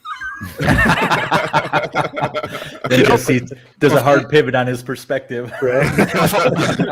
For what it's worth, with or without Townstar, it's anyone who bought a node who's essentially supporting, whether you want to think of it financially or just for securing a network for what the Gala Games decentralized system will be to have all these games on it. At least there should be a whitelist for these Gala node owners. 50,000, Right. or Yeah. a majority of them can get whitelisted by partaking or randomized, but there's none at all for any future drops, compared to these other projects who have a smaller dev team, less money, and they're incentivizing their community to, it strengthens the community in a way. You're going to have the whales no matter what.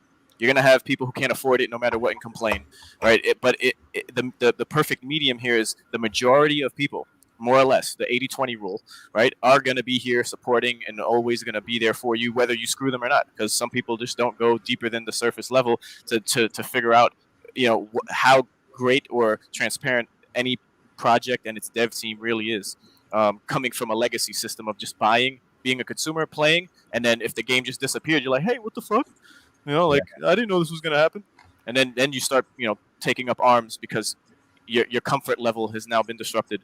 But Well, it feels like we have to say this pretty regularly, but it needs to be said because it showed up in chat. We talk about the games that we like and the platforms that we're interested in objectively, right? We're not gonna just be platform boys for everything that's out there. If there's something negative that needs to be said about a game and us give our personal criticisms or observations, that's why we're here. And I think that's why people like coming to us, because we don't sit here and get on our knees for different dev companies. If there's something we see that we don't like, we're going to call it out and talk about it. And I think that's one of the reasons, again, I'm repeating myself, that people come here for. We've actually said some positive things about Gala today and things that we think that they do well. So I agree with you. I think that the goal is to share what we see, whether that's good, bad, or ugly. And I'll be honest about it. I mean, my Gala node is one of my better investments ever, right? So, I want Gala Games to do well, and I am invested in them doing well.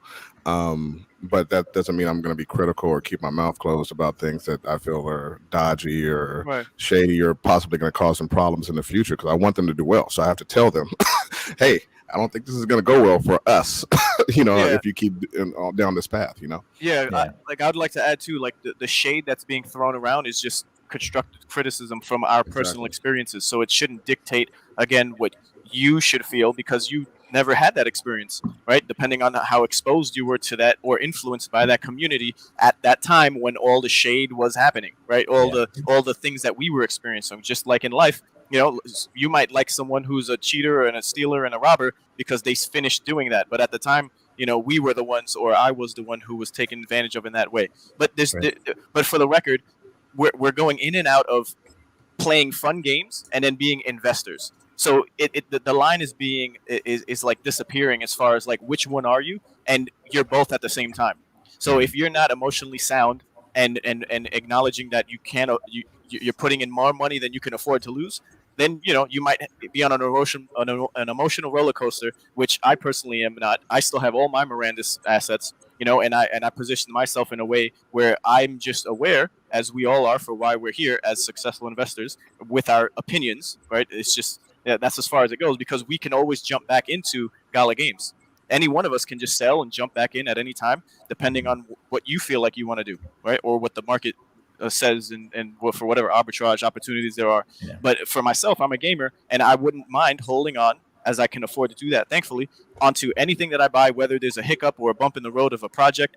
So it's important to just not, it's sad that whenever we talk about Gala, we compare them to other games, maybe not in the most positive light, but there needs to be some compare and contrast, because then everything is butterflies and rainbows. And when someone does get taken advantage of, or there's not enough transparency, or if there's a rug pull, as you might all experience depending on your exposure to the space in general, then you might come around and now start understanding all the stuff we've been talking about, but all for the purpose of sharing the experience of what is happening within this nascent space of game development on the blockchain with NFT and everything becoming gamified, and then marketers coming in. Yeah, everything is sales, right? Business, the business of it is what it is, right? But you might have stores that you go to in the legacy world, or companies that you buy games from who you don't like certain practices, but you really have no voice.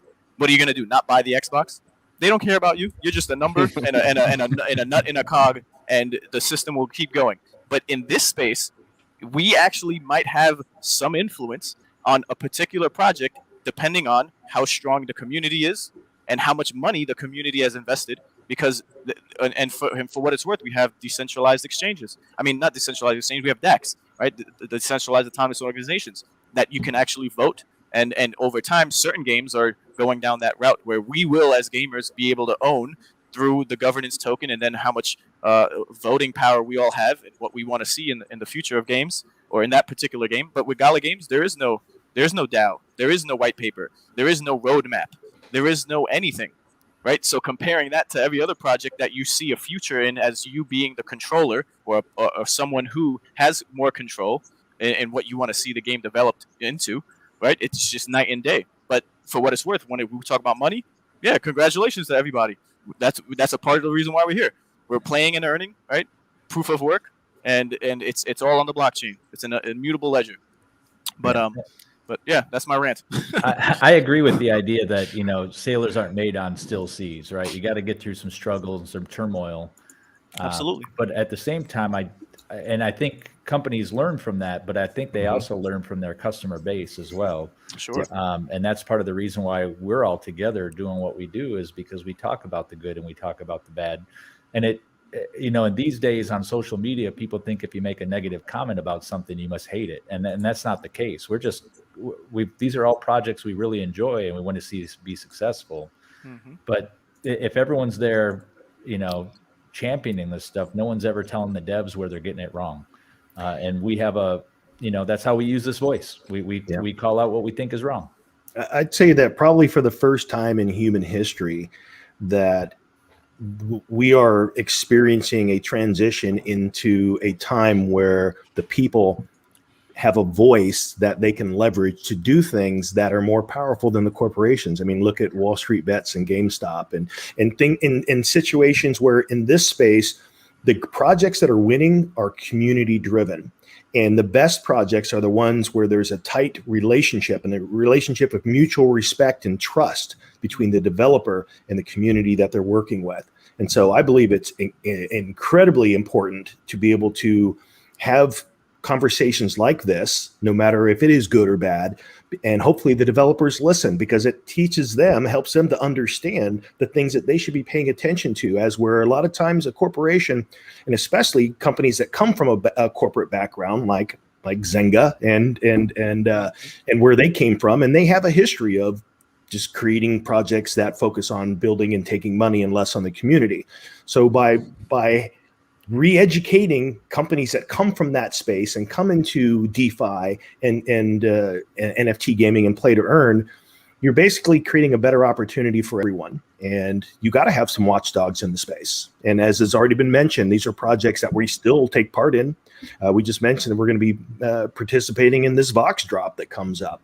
So yeah, for me, it's just important to keep companies honest and have a conversation about the good and the bad, and everyone wins as a result of that. And the unfortunate thing is the companies don't even get that right now. I think some of the friction we've had with Gala is because they're taking us as just naysayers constantly and stigmatizing, and not I don't want to bring up too much old stuff, but at the end of the day, I mean, we're all gamers. We all want to make money. We want to see people be successful. And if you're not listening to your most vocal critics, you know, I think these days people expect that it's all or nothing. You know, you're either all for something or all against something, and that's just not how I operate. And I don't think it's how we operate. Right? Yeah, I think both of you guys. Go ahead, Fancy. The right question or criticism asked now can change where we go. Really, even if they don't publicly announce it, they will question doing things similar to that in future, and it's a learning process, really. Two interesting reminders. It was shade on a company on Gala that got them to remove that 10% price padding. Had I not dropped that video, that would have never happened.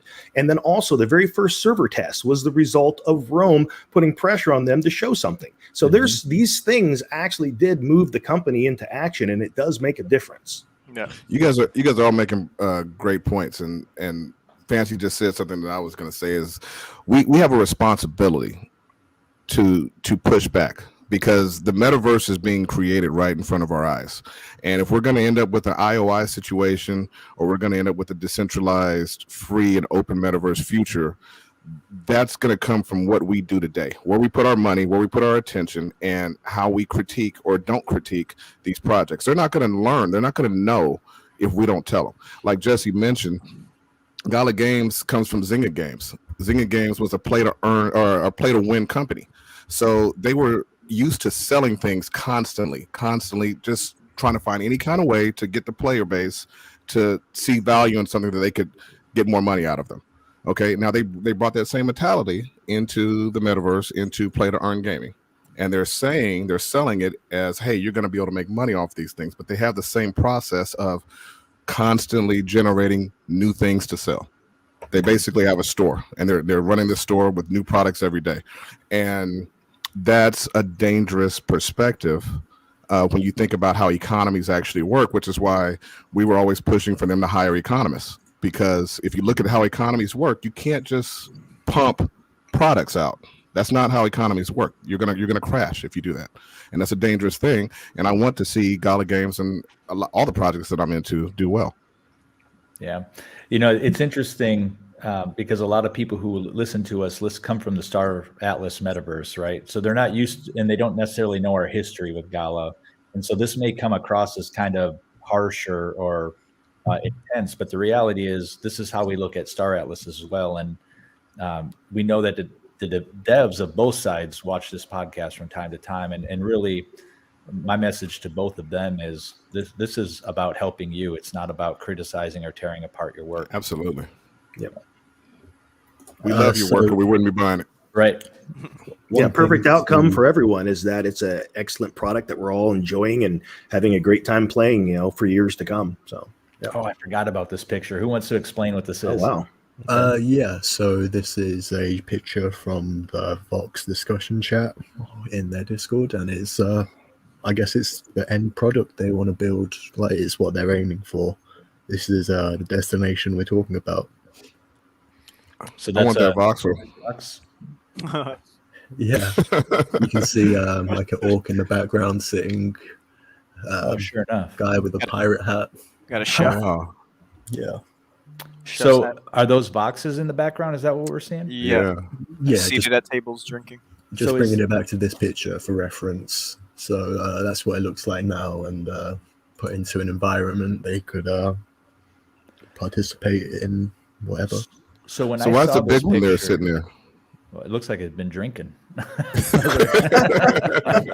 It looks like it had a few too many. So my question is this: is this Mirandus we're looking at, or is this Vox World? And is Vox World going to be a reflection of all the games in the Gala universe? So kind of jumping from the Mirandus Vox World into the Townstar Vox World? So the vibe I get from this is it's what they kind of described a long time ago when they were talking about how they were going to do like a small test of the world. This seems to be like how they're going to slowly test out the metaverse with their boxes. And I guess they could use this as like a model which would help in future. Interesting. That is interesting. When I at first glance I thought it was Miranda, so I didn't even think twice. But to me now it looks like a completely different world. Yeah, it looks to me like Miranda's Alpha. Very interesting. And for the record, we are invested and plan on, as we were before Star Atlas, having our guild, and we have our own category and channels in our Rome Discord. And if any one of you who are listening now or later, once the stream is up, uploaded, if you are buying any boxes and you have one that you don't need or want, check out our channels for the Mirandus for the Metaverse Nomads channel, and we could see if we can swap within instead of you just throwing it up and trying to sell it to buy one, because there might be someone in the guild, if you're a part of Rome, that is looking for yours to match their exemplar. So, keep that in mind. That would be Yeah. Replying to, I'm not going to try to pronounce that. We talked about that at the beginning. We have a label in the bottom right corner. So if you rewind,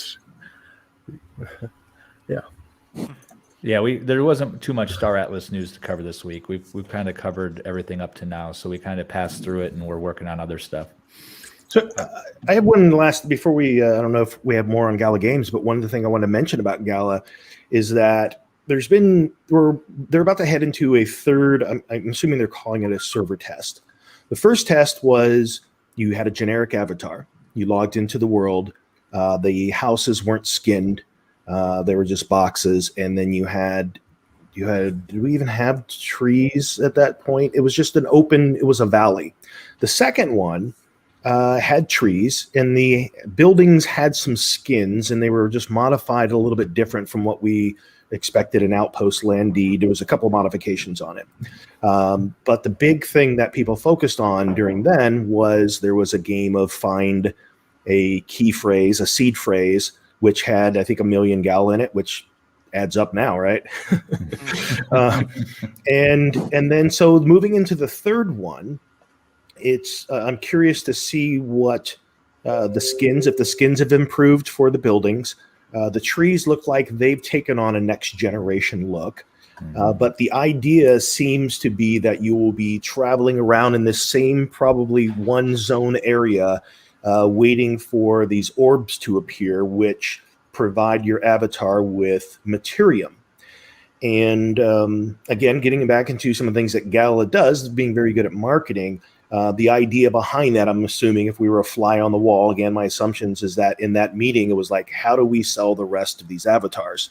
Because the benefit model that's coming up as a part of this is that more avatars you have, the more materium you can collect. So does that mean, are we thinking their meaning behind this is that there's a cap per avatar of how much materium you can collect, and then you log in with another one?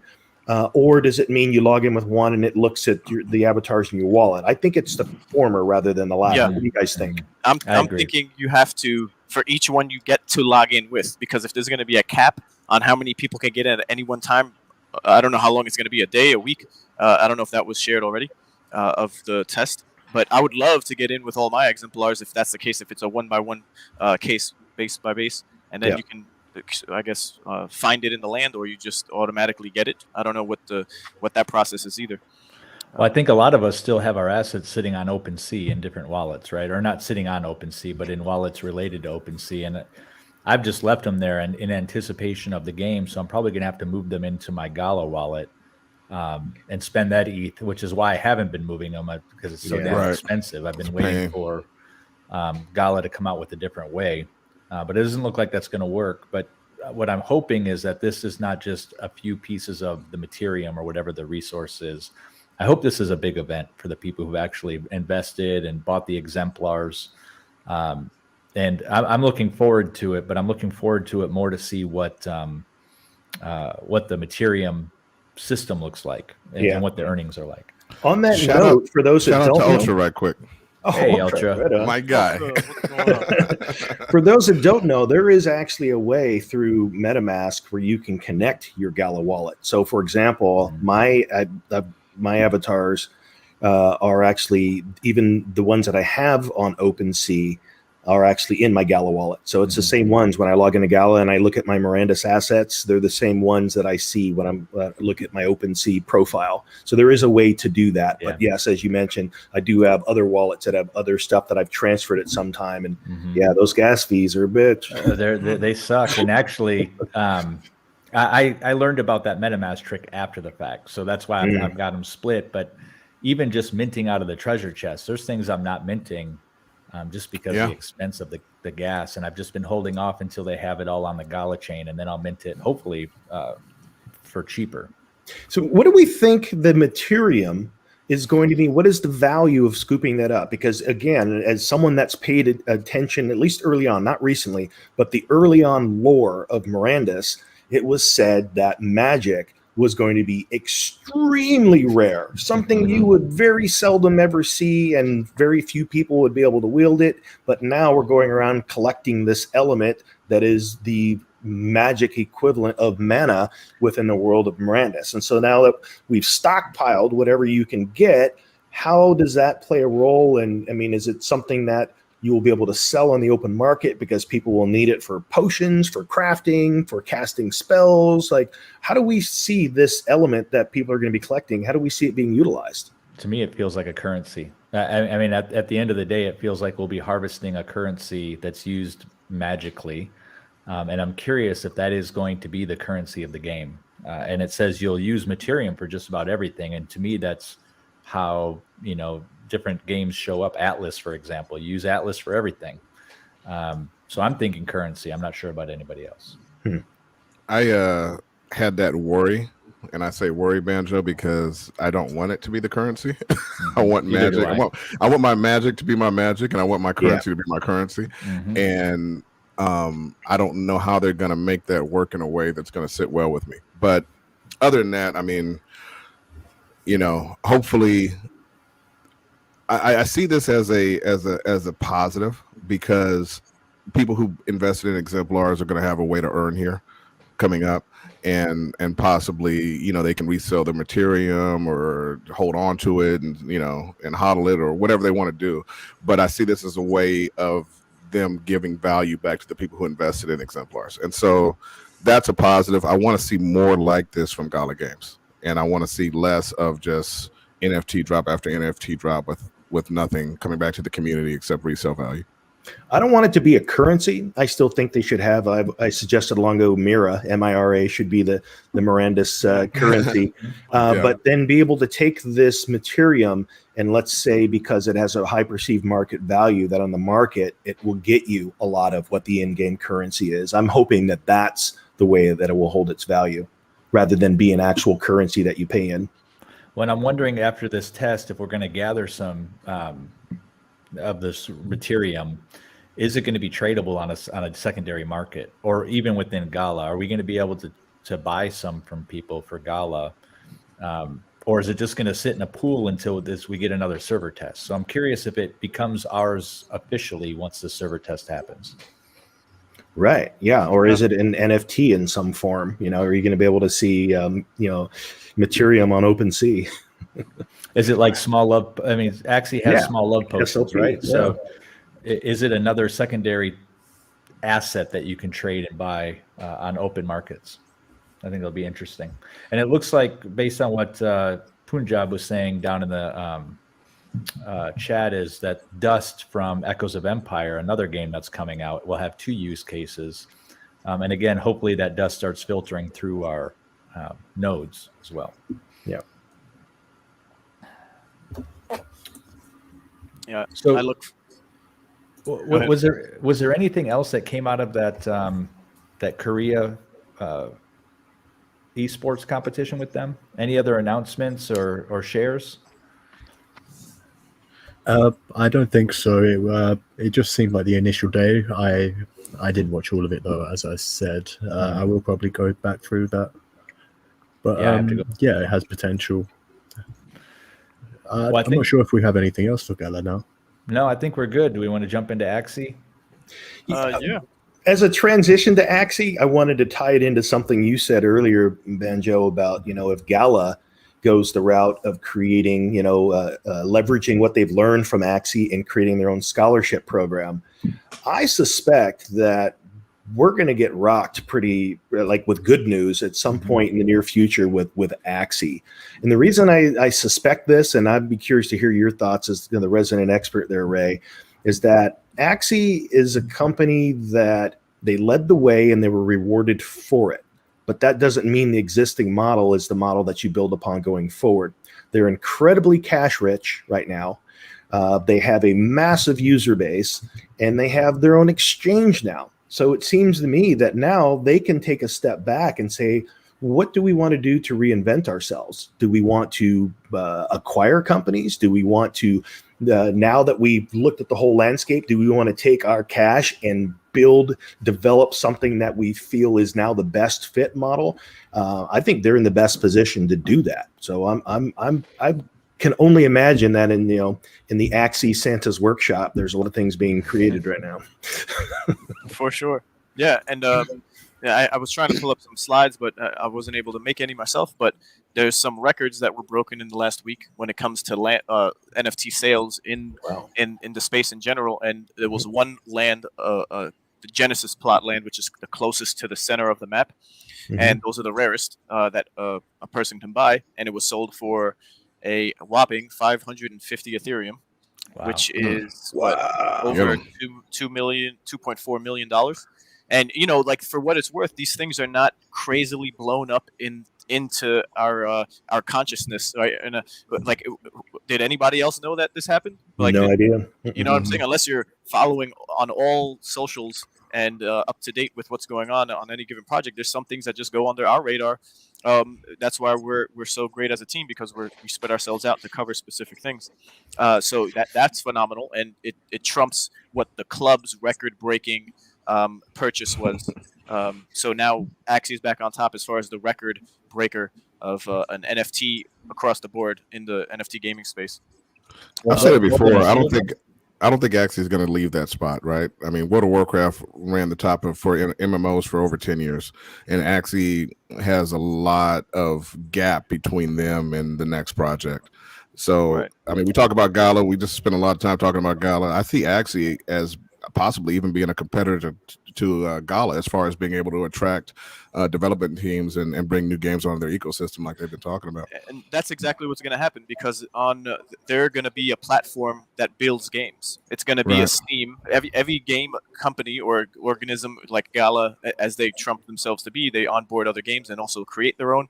Essentially, that's what's going to take place, where there's going to be people who reach out to Axie Infinity who have a great idea that none of the devs on the Axie team thought about, and they're going to see it as a potential onboarding process for the Ron ecosystem. So they have their own sidechain off of Ethereum. They have their own token that you can actually right now provide liquidity for both Smaller Potion and AXS to earn the token before it's even on any exchanges or tradable on the market. Which is basically you getting Ethereum before it was ever purchasable and tradable.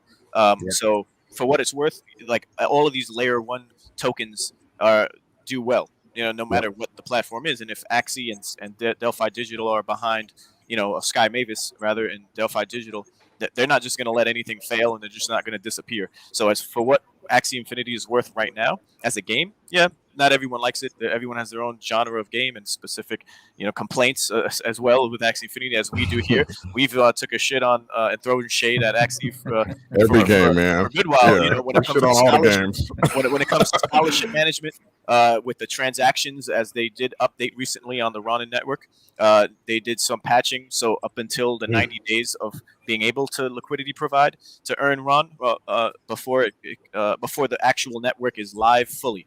It's just like the update on Ethereum. It's not live yet, but everyone's shitting on Ethereum, right? The fees, this, that. Everyone has a certain complaint depending on what you can handle, what your what your tolerance is for either the fees or a particular fun game that isn't fun, or pick your choice. Even Illuvium, even the devs of these projects shit on and throw shade on each other, behind the scenes. But it's just more professional, and if you keep up with that, you'll see that more often as well. Aside from the people complaining in the Discord chats or what was the 90 days? Is that how long it's going to be that you can earn Ron before you even know what Ron's worth, kind of thing? Right. And and based off of the numbers, because I'm in a great hosted podcast that talks behind the scenes. If you have the NFT, it's called Axie Chat, and they project what the price might be, and for what it's worth with all the numbers now, you're looking at a $10, $5 to $10. Yeah. So that in our right mind, do we think it'll just stay there or just go lower? I don't think so. Right, over the course of time, you can see a 3-digit Ron token if they're going to have different games and different purposes, and even staking for Ron. There's going to be so much utility and incentives, just like with every other ecosystem or NFT game, and its related token. that it's just a matter of time before everything and all of these things that we have problems with are just going to be, sprinkles in the wind, and then we'll all be earning and living on an island. That Ron token is a good thing. Like, but to me, that's the icing on the cake. I gotta personally thank you, Ray, because I listened to you and Jesse last week talking about the liquidity and all of that, and so I went on ahead and played with it, and I'm very happy with what's going on there. I mean, you can stake your AXS, you can liquidity provide for SLP wrapped ETH, you can do the same for AXS and wrapped ETH, and you're earning the Ron token on all these levels. And it's basically, in my mind, I've been telling people that Axie Infinity is basically its own country now. Because if you go to certain places in the Philippines, people are just, directly trading in SLP without even coming back to like Ethereum or anything like that. They're staying in the Ronin network. Mm-hmm. So you basically have your own economy now. I mean, it's its own world, which is one of the founding, it's a foundational block of the metaverse, basically, right? Yeah. So this is basically going to be, Axie Infinity, we could probably say today, it's probably the first piece of the metaverse.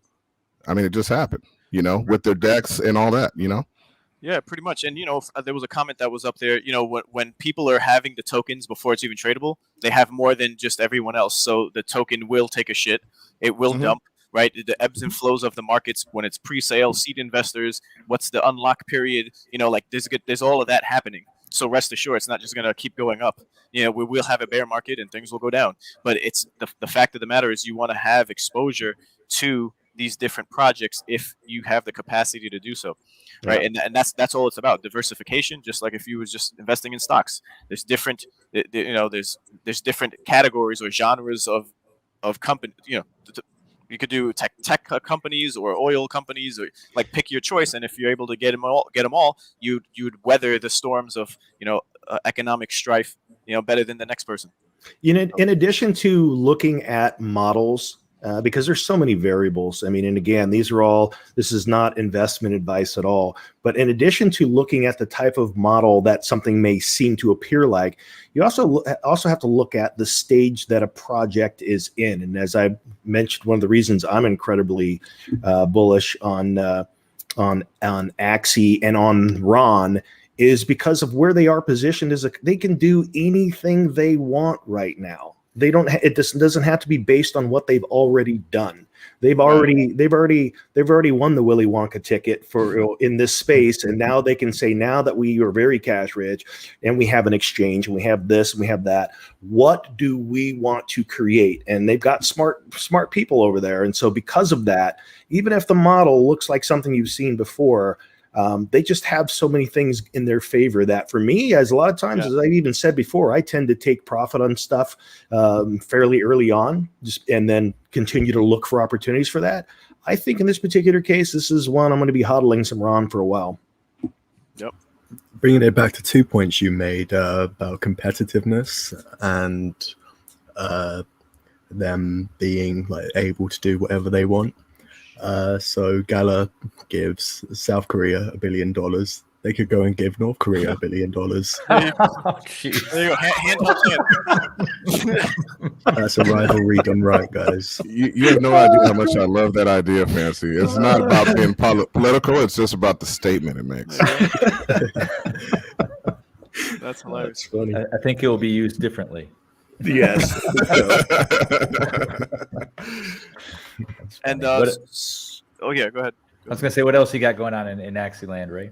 Yeah, so there was a sale of a double Mystic Axie, and if you go on the Ouchie Axie bot on Twitter, I'm actually setting up the slide now because I was just doing that while we were talking. But for what it's worth, we got double Mystic Axies, which there's only 1,400 of them. Mystic Axies in general, across the different body parts and how many can be Mystic, and it was sold for 93 Ethereum. And then there's also Mystic Land plots that are a step down from Genesis plots that are selling for 20. So the bot is just updating the Twitter feed of what's being sold, and on the Discord there's a channel, and you just see so some ridiculous amount of sales and and prices that are being bought and sold for, but there's something that shouldn't be ignored when it comes to Axie Infinity. And if you're just confused and criticizing it like people do with projects not knowing much, or spending enough time around, then it just might seem like a scam, or it's not going to last long. But for all of these projects, just spending longer periods of time and learning about, reading the white paper if there is one, and just feeling out and asking questions during AMAs, getting a better feel will just help you with the confidence levels of just reaping some of the benefits of these projects, of just being involved. So I know I brought this up previously, and I don't recall the answer, but is there still a high gas fee to pay your scholars and things like that? So not anymore because of the DEX, right? So prior to the DEX coming out, you would have to take your profits in SLP and transfer them to the scholars, and then you could do that for free, basically, on the Ronin network. Yeah. But in order to take profits, in order for your scholars or you to actually take profit, you would have to move onto Ethereum and pay that Ethereum gas fee. Well, yes and no, because you could, for a long time, and you can go straight from Ronin to, if you're able to access something like Binance, and you do it with you weren't paying ETH fees for that, and then you just trade it out right then. So that's one way you could carried on the Binance exchange. Yes. Mm-hmm. Binance US or Binance that you have access to? The regular Binance. That's at least that's the one that I have. So yeah, there was. The fees were minimal for this. This has been the case for at least three plus months. I think 4 maybe. Yeah. Okay. So there is a way out without ETH. So now with the DEX, you can basically stay within their ecosystem, right? Because you can trade SOP back and forth amongst people. You can buy Axes or reinvest or stake AXS or provide liquidity or any of these things in the Axie DeFi ecosystem without having to get on another chain. That's the big one to me, is being able to take your SLP and now buy an Axie. So you can take what you've made and put it back in without fees. Right. Yes. Mm-hmm. It's huge. Yeah, the reason I ask is I was on another Discord for a project that's coming. And I asked the question, it was an ETH-based project, and I asked the question, are you going to transition this to another platform? And there's this zealotry around some ETH people, right? Like they think that ETH fees are a rite of passage and you should celebrate it, not grimace at it, which seems really strange to me coming from somebody who looks at money the way I do.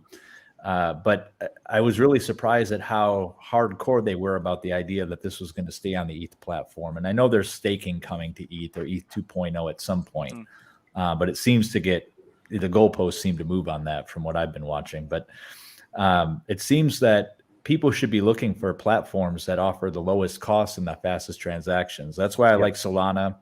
I know Flare is going to have some level of gaming platform, and that's cross-chain. Just recently, over the past couple of months, somebody's developing a gaming platform on the XRPL, which is the XRP ledger. Mm-hmm. And I really think that whoever masters removing blockchain from the experience and just making it feel like a game and makes it the cheapest is really going to have the platform where a lot of the games are built. Right. And I totally agree. And that's what every project is essentially trying to do. At the same time, build, like there's the devs on every network are doing their best to get the network itself with its related token outside of the devs on projects like NFT games.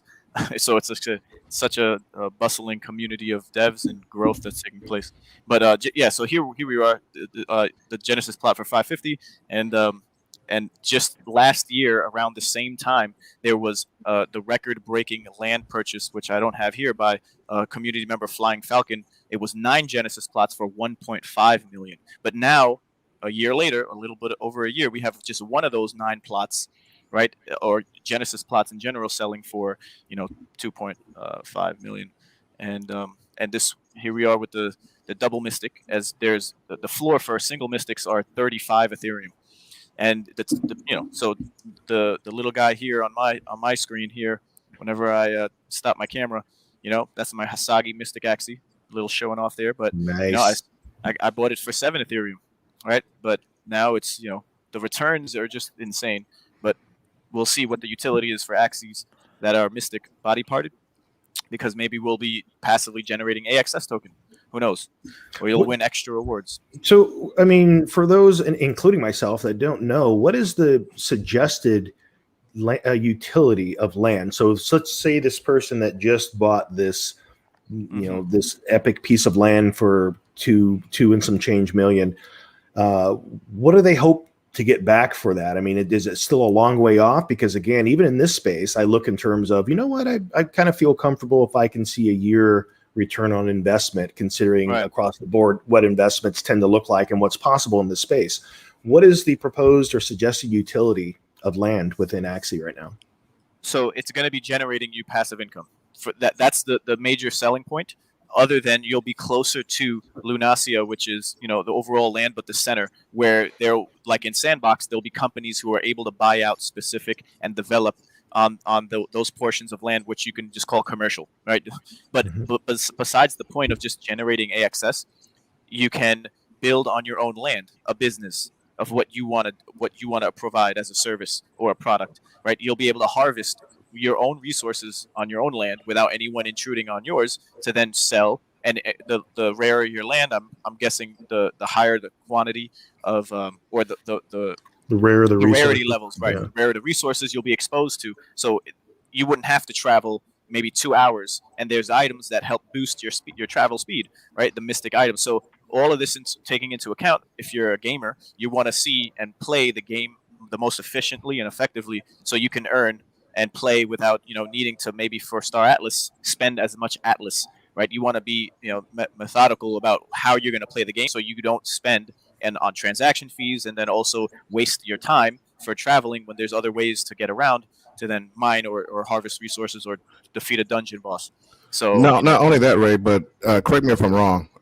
But my impression was that people would be able to farm resources on your land, and then they would end up dropping some of those resources back to you. So is that not the case? So kind of, if it's 50-50, no one can harvest resources off your land, but if they are traveling over people's land to get somewhere closer than just the main road, which it'll take longer, they will be dropping rewards along the way, depending on if it's your plot or not. So whatever they might have harvested or won as tokens that are NFTs, which all of them will be, it could be a shell, wood, rock, stone, or whatever you want to call it, then they'll be dropping. It'll be a slow leak, like a faucet, until they get back to their own plot of land to secure those resources in storage, or then swap on the decentralized exchange wood for stone. All of these will be on the decentralized exchange as NFT items that are so sellable and tradable. So, do you think that's going to be a consistent form of passive income, or do you think it's going to be too volatile to? Okay. Think about it: millions upon millions of people who don't and aren't able to own land, who are going to be playing on the game. There's already over 1 million. So when I'm saying millions, plural, that's totally feasible. And we just see the whole ecosystem growing. So if there's a finite there's 4 quarters of land, and there's only one that's available now, and the others are to be released yet. We don't know the timeline for that. But if there's going to be double-digit millions of players playing, or let's say only 8 million, pick a million. That's more than any other game, and there's going to have people just roaming around, harvesting resources, dungeon diving, and just trying to get to the town hall, right, of wherever you are on the map, in that quarter of the region of the map, right, where you can then exchange. It's like RuneScape. You have the main marketplace where you just go and you're able to trade and swap your stuff at the market, right? But you're going to have people just everywhere, right? You're gonna have Axies everywhere, and it's gonna be a fun time, in my opinion. And if you are a landowner, just like in real life, you're able to rent it out and reap the benefits of someone else's labor, right? And I have scholars, so the scholars who are mine, that we have a great relationship with each other, they're going to be able to work the land and reap a better percentage of rewards, other than just playing with the Axies and getting 65-70%. As they have. So Ray, I have a question for you. Is this Mystic Axie a flex? I mean, how long does it take to get the 93 ETH back if you buy that today, right? Or is it just a ETH flex? So that's the thing. But to Justin's point, no one's making anything back on their land right now. Just like with any Gala games ecosystem NFTs unless you're flipping them. The appreciation is there, but that's basically what it is for axes that are mystic and then land, no matter what category or land plot it is. So it's been over 3 years. For a lot of people who bought when the chests were able to be minted, and then you get a random, depending on what chest you bought at the price, which was what point something of an ETH. It's not even a whole ETH. It was nothing then. So now we're talking about people who had all these mystic axes and land plots flipping only, making great profit if you just held on to it. There's been a lot of OGs when I got in last year, October, and before AXS was even a token that you could even buy, right? There were people selling all out because from when they got in 2018 up until 2019 or beginning of 2020, it was over hundreds of percentages of increase, right? So they're like, shit, this might be the end of Axie because they weren't as involved or knowledgeable on what the dev team was gonna or transforming into as they are growing themselves. Where now, essentially there's talks about having a Axie Infinity credit card, right? That's in the realm of possibilities. It's totally possible, right? And they're more of like a financial institution / game development company, right? And that's the fine line I mentioned earlier, where it's just like, as investors and gamers, what are you like? What do you want to be? A gamer? You're still gonna play and make money, right? But if you invest it, it's up to you. And then to compound your winnings. But yeah, no one's making anything off of Mystic Axes or land. It's yet to be seen, and it seems like it's coming sooner than later because that's the next step as far as what's coming for Axie Infinity. And then there was an update on the Discord. There's periodic ban waves that take place because of the terms of service are being violated, and they updated them. And just in this last ban wave, which happened in this week, there was 1,800, 505 Axies were banned. And I know one individual who had like a couple of thousand Axies banned, and to his knowledge, it was someone he trusted, and it was a big Twitter thing, and there was some shade that was thrown to Axie Infinity and the devs for his position in the community as an esports commentator and hoster of a lot of esports competitions early back in the day that generated a lot of support and community engagement. But it's unfortunate, but it's you took on as a scholar the responsibility, as the dev team did not create this as a service, at your own risk, right? So it's every man for themselves, and you shouldn't expect anything from a dev team to help you out unless you're in their back pocket in some way, shape, or form. So they modified the ban terms over the weekend upon discovering error in the detection algorithms, and we've updated COS to make the rules around multi-accounting more clear. So I guess the risks are going to be more clear for people coming in just wanting money and creating scholars and maybe tweaking the system, either botting or just mass spamming.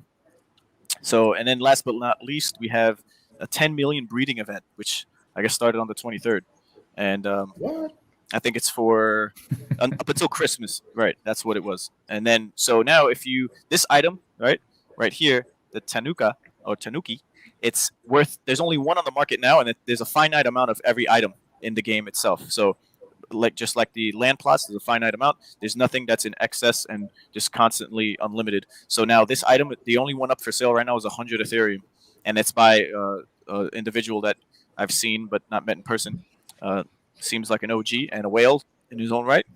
and so for the 1 millionth Axie that was bred, there was a gentleman before the terms of service was changed. There was a gentleman who was very sophisticated, and his name was Max Brand, and he was a software engineer, and he actually intentionally was able to secure the 1 millionth Axie that was bred at the time. He created his own script for that. Yeah, exactly. Wow. So he created his own script to actually secure that 1 millionth for history's purposes or archive, whatever. And then everybody was in an uproar. The whole community was throwing shade on everyone left and right, and it was just like mayhem. And then, sure enough, it prompted, right? And this is what we're talking about. The devs didn't necessarily have anything in the terms of service that deterred anyone from doing this, because to them, who was going to do this? It was totally possible, but was it on anyone's radar, right? As a dev company, they got their heads in the sand or in the holes. They're just got their heads down doing their thing, right, and building the game. And then you have the whole community who expresses what they didn't like or what they did like. And what we would like to see are these these devs and the companies associated with them just hear us out. And, for what it's worth, that's what happened. And now there's an updated on the TOS, and now they're explicitly saying that you cannot use any scripts. And if you go through the TOS, you'll know what you can and can't do. And it's going to be whoever gets it by breeding is going to get it. And there's no cheating or whatever you want to call it, which it technically wasn't cheating, because if you read the TOS before, it wasn't a thing that you couldn't do, right? It was not as clear as what it should have been, which it is now, for anyone who can write scripts. So now, every team is going to be changing depending on how loud or how concerned the community is. And that's why we're here, and Rome is growing at the pace that it is, because people want to know that there's people out there who care and who will not just do whatever the larger community is saying, whether it's, which is just supporting the project. Of course we support the project. We support each other too. But if I see Banjo doing weed and crack cocaine on the corner, I'm gonna be like, dude, what the fuck are you doing? Just crack. Just crack.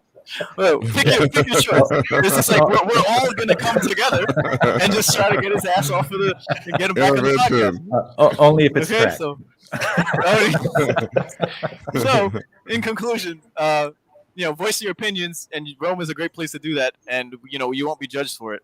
So come join Rome. Well, that's always the thing is we've always promoted freedom of speech in Rome. As long as you're respectful, that's always the key, right? We have had to get rid of a couple people who were disrespectful, but other than that, say what you want. I don't care if you bash my projects. I don't care if you don't like me. I think everybody else is the same here. We've had guys come in and talk their shit and stand on it, and that's fine. And show their projects and stand on it, and that's fine as long as you're not spamming. We're okay with that too. Yep. Well, and just circling back to Tanuki, I had to look it up because somebody said something in chat. But the things you learn when you get on Google, right? So Tanuki is a Japanese shapeshifter, and it's a very well-endowed raccoon that's known to have a big belly and big testicles, and the testicles are what help it shapeshift. So there you go. There's your fluff on Tanuki in Japan. It's a well-endowed raccoon. That would make for a fine new PFP NFT. There's your avatar. With all the variations. Think of the different variations of testicles you could put on that raccoon. Hey, thanks for the shout out, Jose Cardenas. What is Rome? What is the Rome you guys are talking about? Where can I find more info about it? So you see that scrolling at the bottom of the screen now. So yeah, anybody who's interested anybody who's interested in finding out more about us or coming and hanging out with us in Discord, feel free to follow that message there. And then I just wanted to touch on Azrad Arch right quick. He said, regret not listening to AK, my scholarship owner I played for, missed the train not listening to him. Wow. You hear this a lot in the crypto space where people feel like they missed out. They missed out on Bitcoin. They missed out on this and that. And I'm here to tell you, you didn't miss out. Okay. We say good morning because it's so early. And that's the fact. Okay. Ray will be the first to tell you. I mean, he was in there far before me in Axie. And I've made money in Axie because I listened to him. I wasn't the first guy to buy a node by far. I thought I was late, and I bought a node, and it's been one of my best investments. In 2017, I was buying Bitcoin. I thought I was late. I thought I should have been buying at $10. Guess what? You know what I mean? And guess what? In 2024, people are going to be saying the same thing about the guys who are buying right now in Bitcoin. So remember that in this space. I mean, the space moves so fast that people tend to feel like they already missed a boat and everybody's looking for the next biggest thing. And that's how you get caught up in scams. Don't worry about the next biggest thing. Worry about who's really creating, who's really building, who's really doing the work.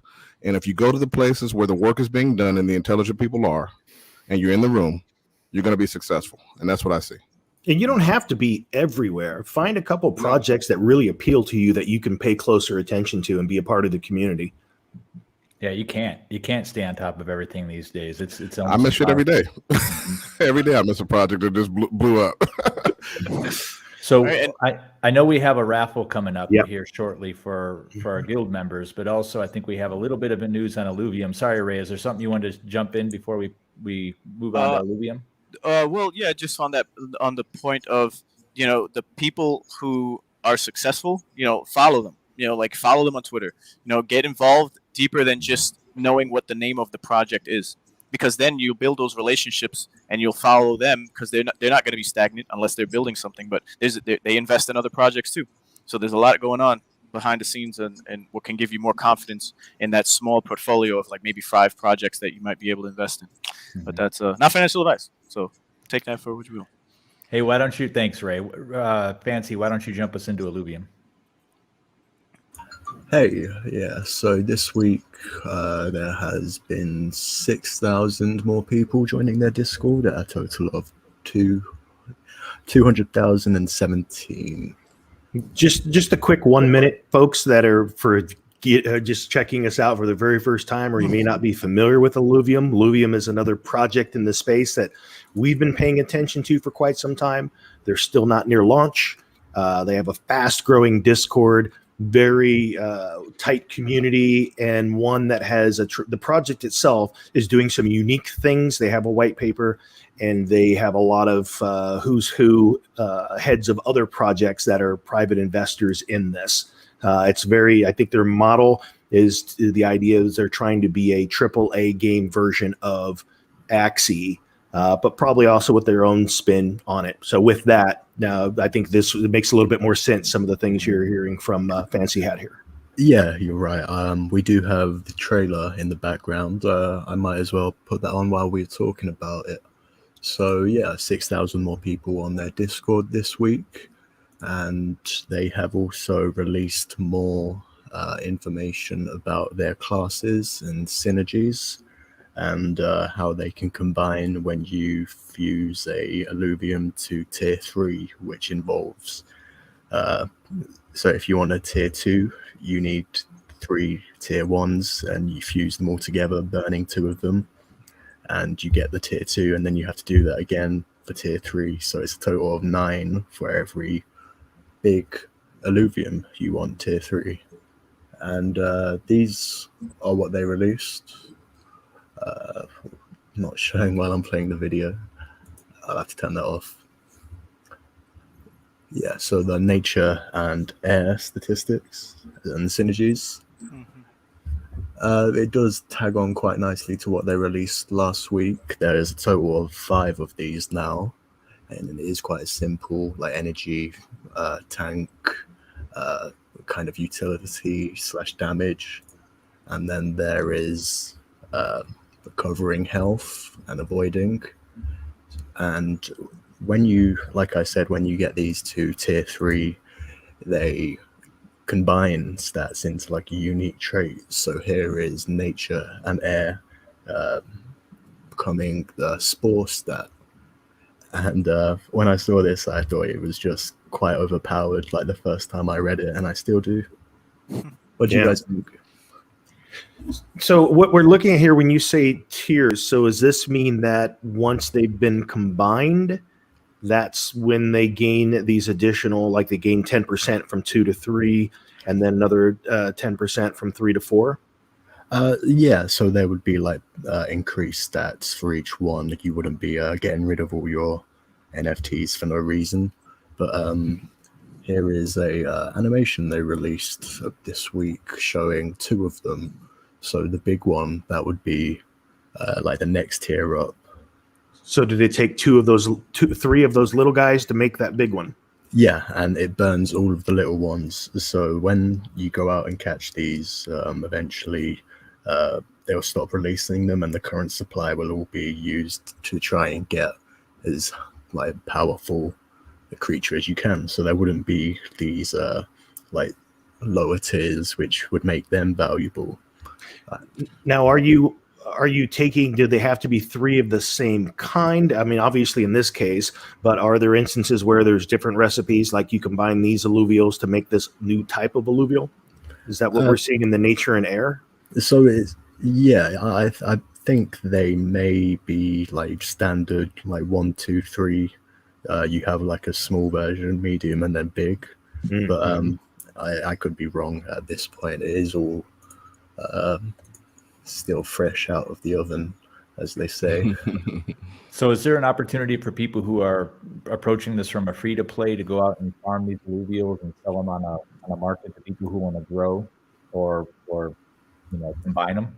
Yeah, well, by making the the smallest ones a part of the recipe to get powerful, it allows the smaller people to have something valuable in a way.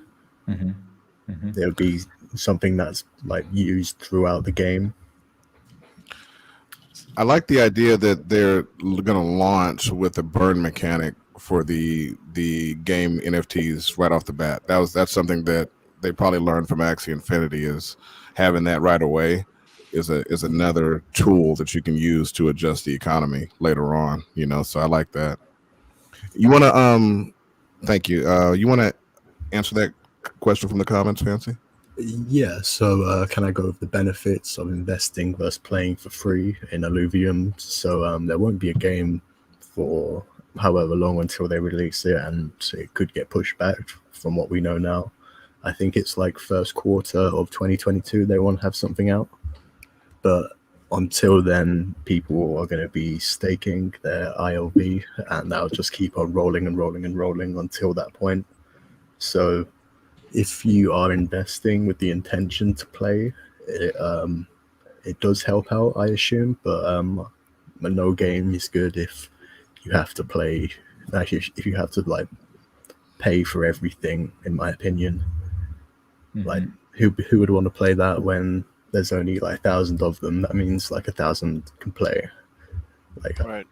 When you limit, yeah. Sorry, so with regards to investing, I think what a lot of people are doing now is they're doing the the staking of Alluvium.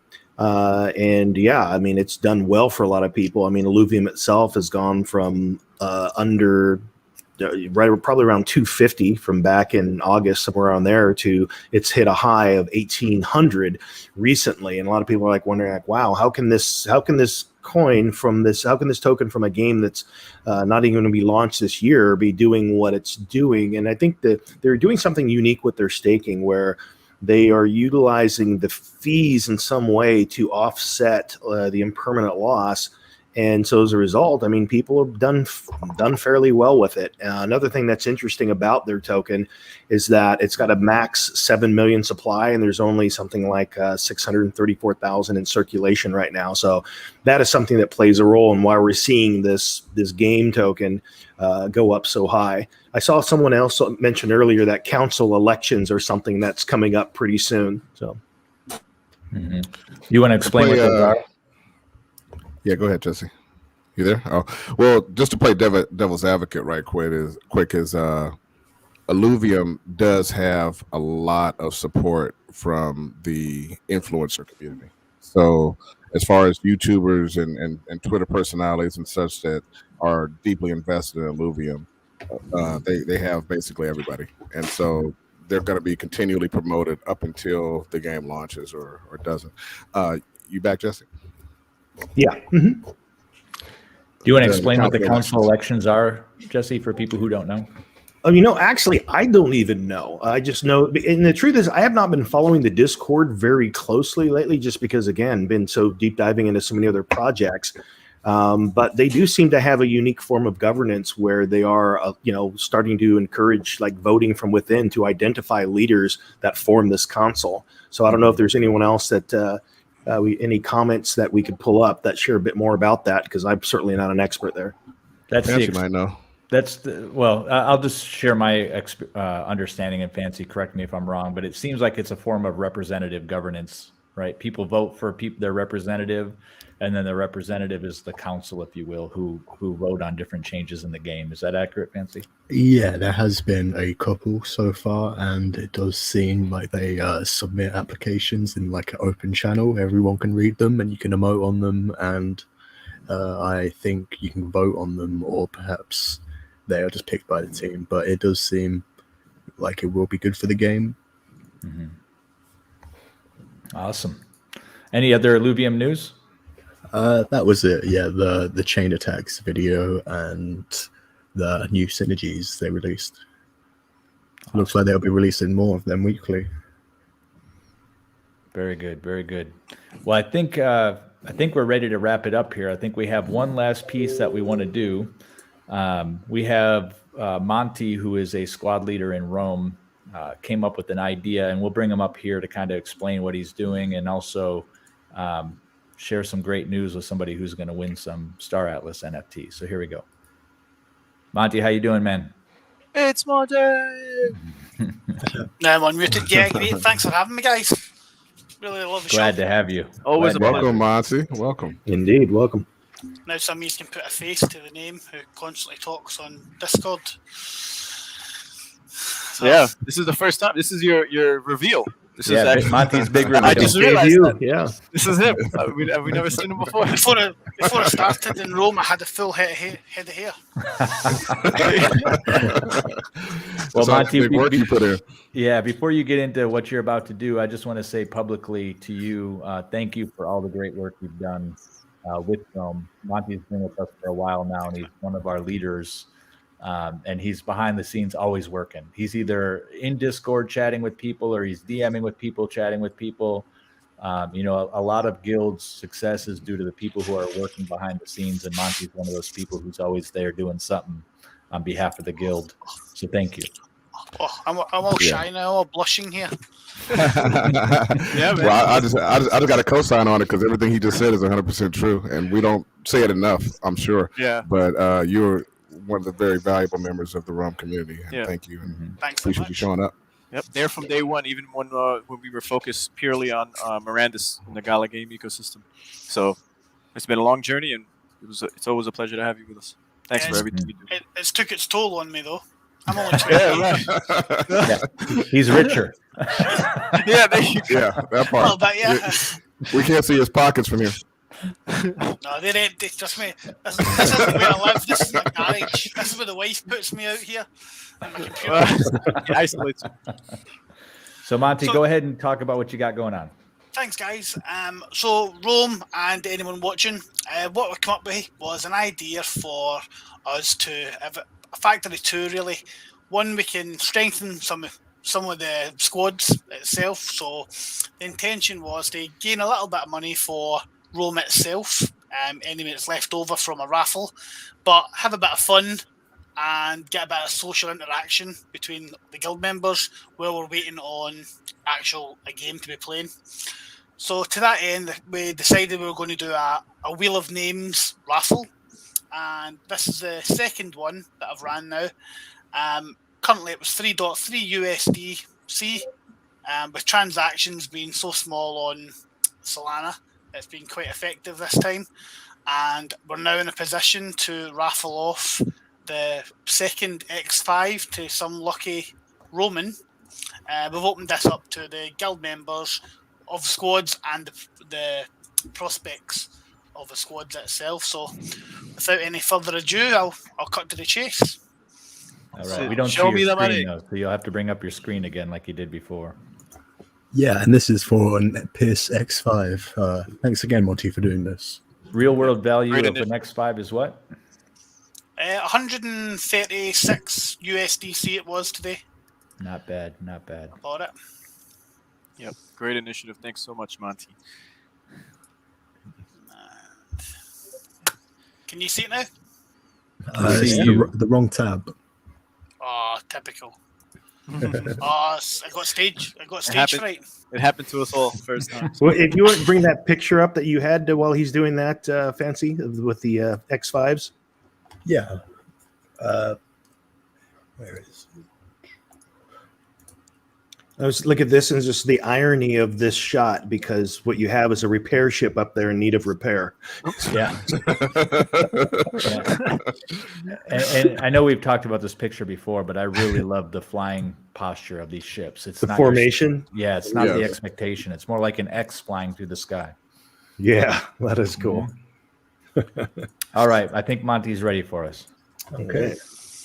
Okay, so Take the we've not pic- run there this we go. before, so all the names of all the individuals who took part in the raffle number 2 are on this wheel, and what we'll do, we'll just go for a spin. It'll land on someone, and I will then send them the X5 when they come off the stream. Good luck, everybody. I'm excited. I see multiple names. Yeah. Oh, Oh, Player Player Zero. Zero. Player There it Zero. is. Congratulations. Congratulations to Player Zero. Is he a Congratulations. citizen or is he a prospect? He's a citizen, I The believe. citizen, I think he's in one of the other squads from Reapers, but congratulations, Player Zero. I'll get that sent over to you this evening. Nice. congratulations, Player Zero. Congratulations. Winner. Looks like he did 3 tickets on the wheel that I saw. Yeah, he did. Yeah, he had there was 2 right there when he won. Yeah, because just for full discretion, sorry, I put my name in here just to fill up the raffles because I wanted to do it. I was not intending on taking Right. my life in any way, shape, or form, right? Right. That would be far too suspect. Yeah. Monty wins. Monty's the house. That would be a shortcut to becoming a prospect. See that domain Or name, not montyspinningwheel.com. Hey, wait a minute.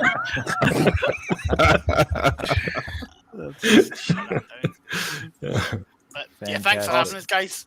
So are you going to be having another one, Monty? Is it successful enough to do I'd more? like to do it. Hopefully, maybe this time I'll try and give more people a chance.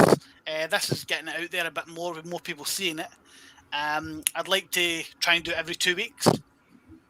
If there is an appetite for it, that is. Sure. The possibility would be going up in the ship value going up.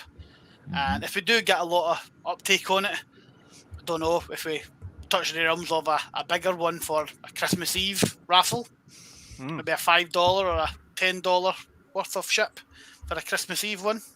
Just food for thought.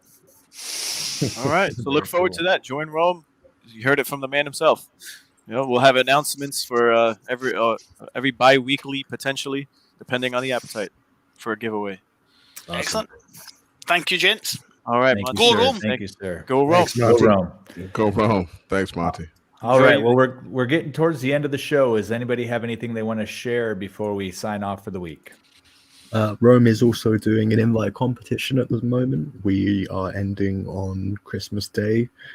First prize is a Pierce X5 with a Pierce X4 and an Opal Jet. Awesome. It's exciting. Oh, wow. That's nice. So where should anyone go to learn more about that invite? There's a announcement in it in our channel. Okay, public announcement. Yeah. Cool. Fantastic. Anybody else? Just happy holidays. All right. Well, I hope everyone had a great Thanksgiving. As ever, the Metaverse Nomads will be here every week to coach you and talk about the games that we like, talk about the things we don't like about the games we love, and always try to be objective and honest in our assessments and our conversations. So thank you all for joining. Please like and subscribe, and we'll see you again next week. Are you ready for the next evolution in gaming? Blockchain games are here. Why just play when you can play to earn? Enter the Star Atlas Metaverse with Rome. Star Atlas is a grand strategy game of space exploration, territorial conquest, political domination, and so much more. Rome is a premier guild of the ONI Faction within Star Atlas. Rome is here to play and to earn. Want to take part in the action? Rome is accepting new citizens. Join the Rome Guild on Discord to learn more at gorome.io.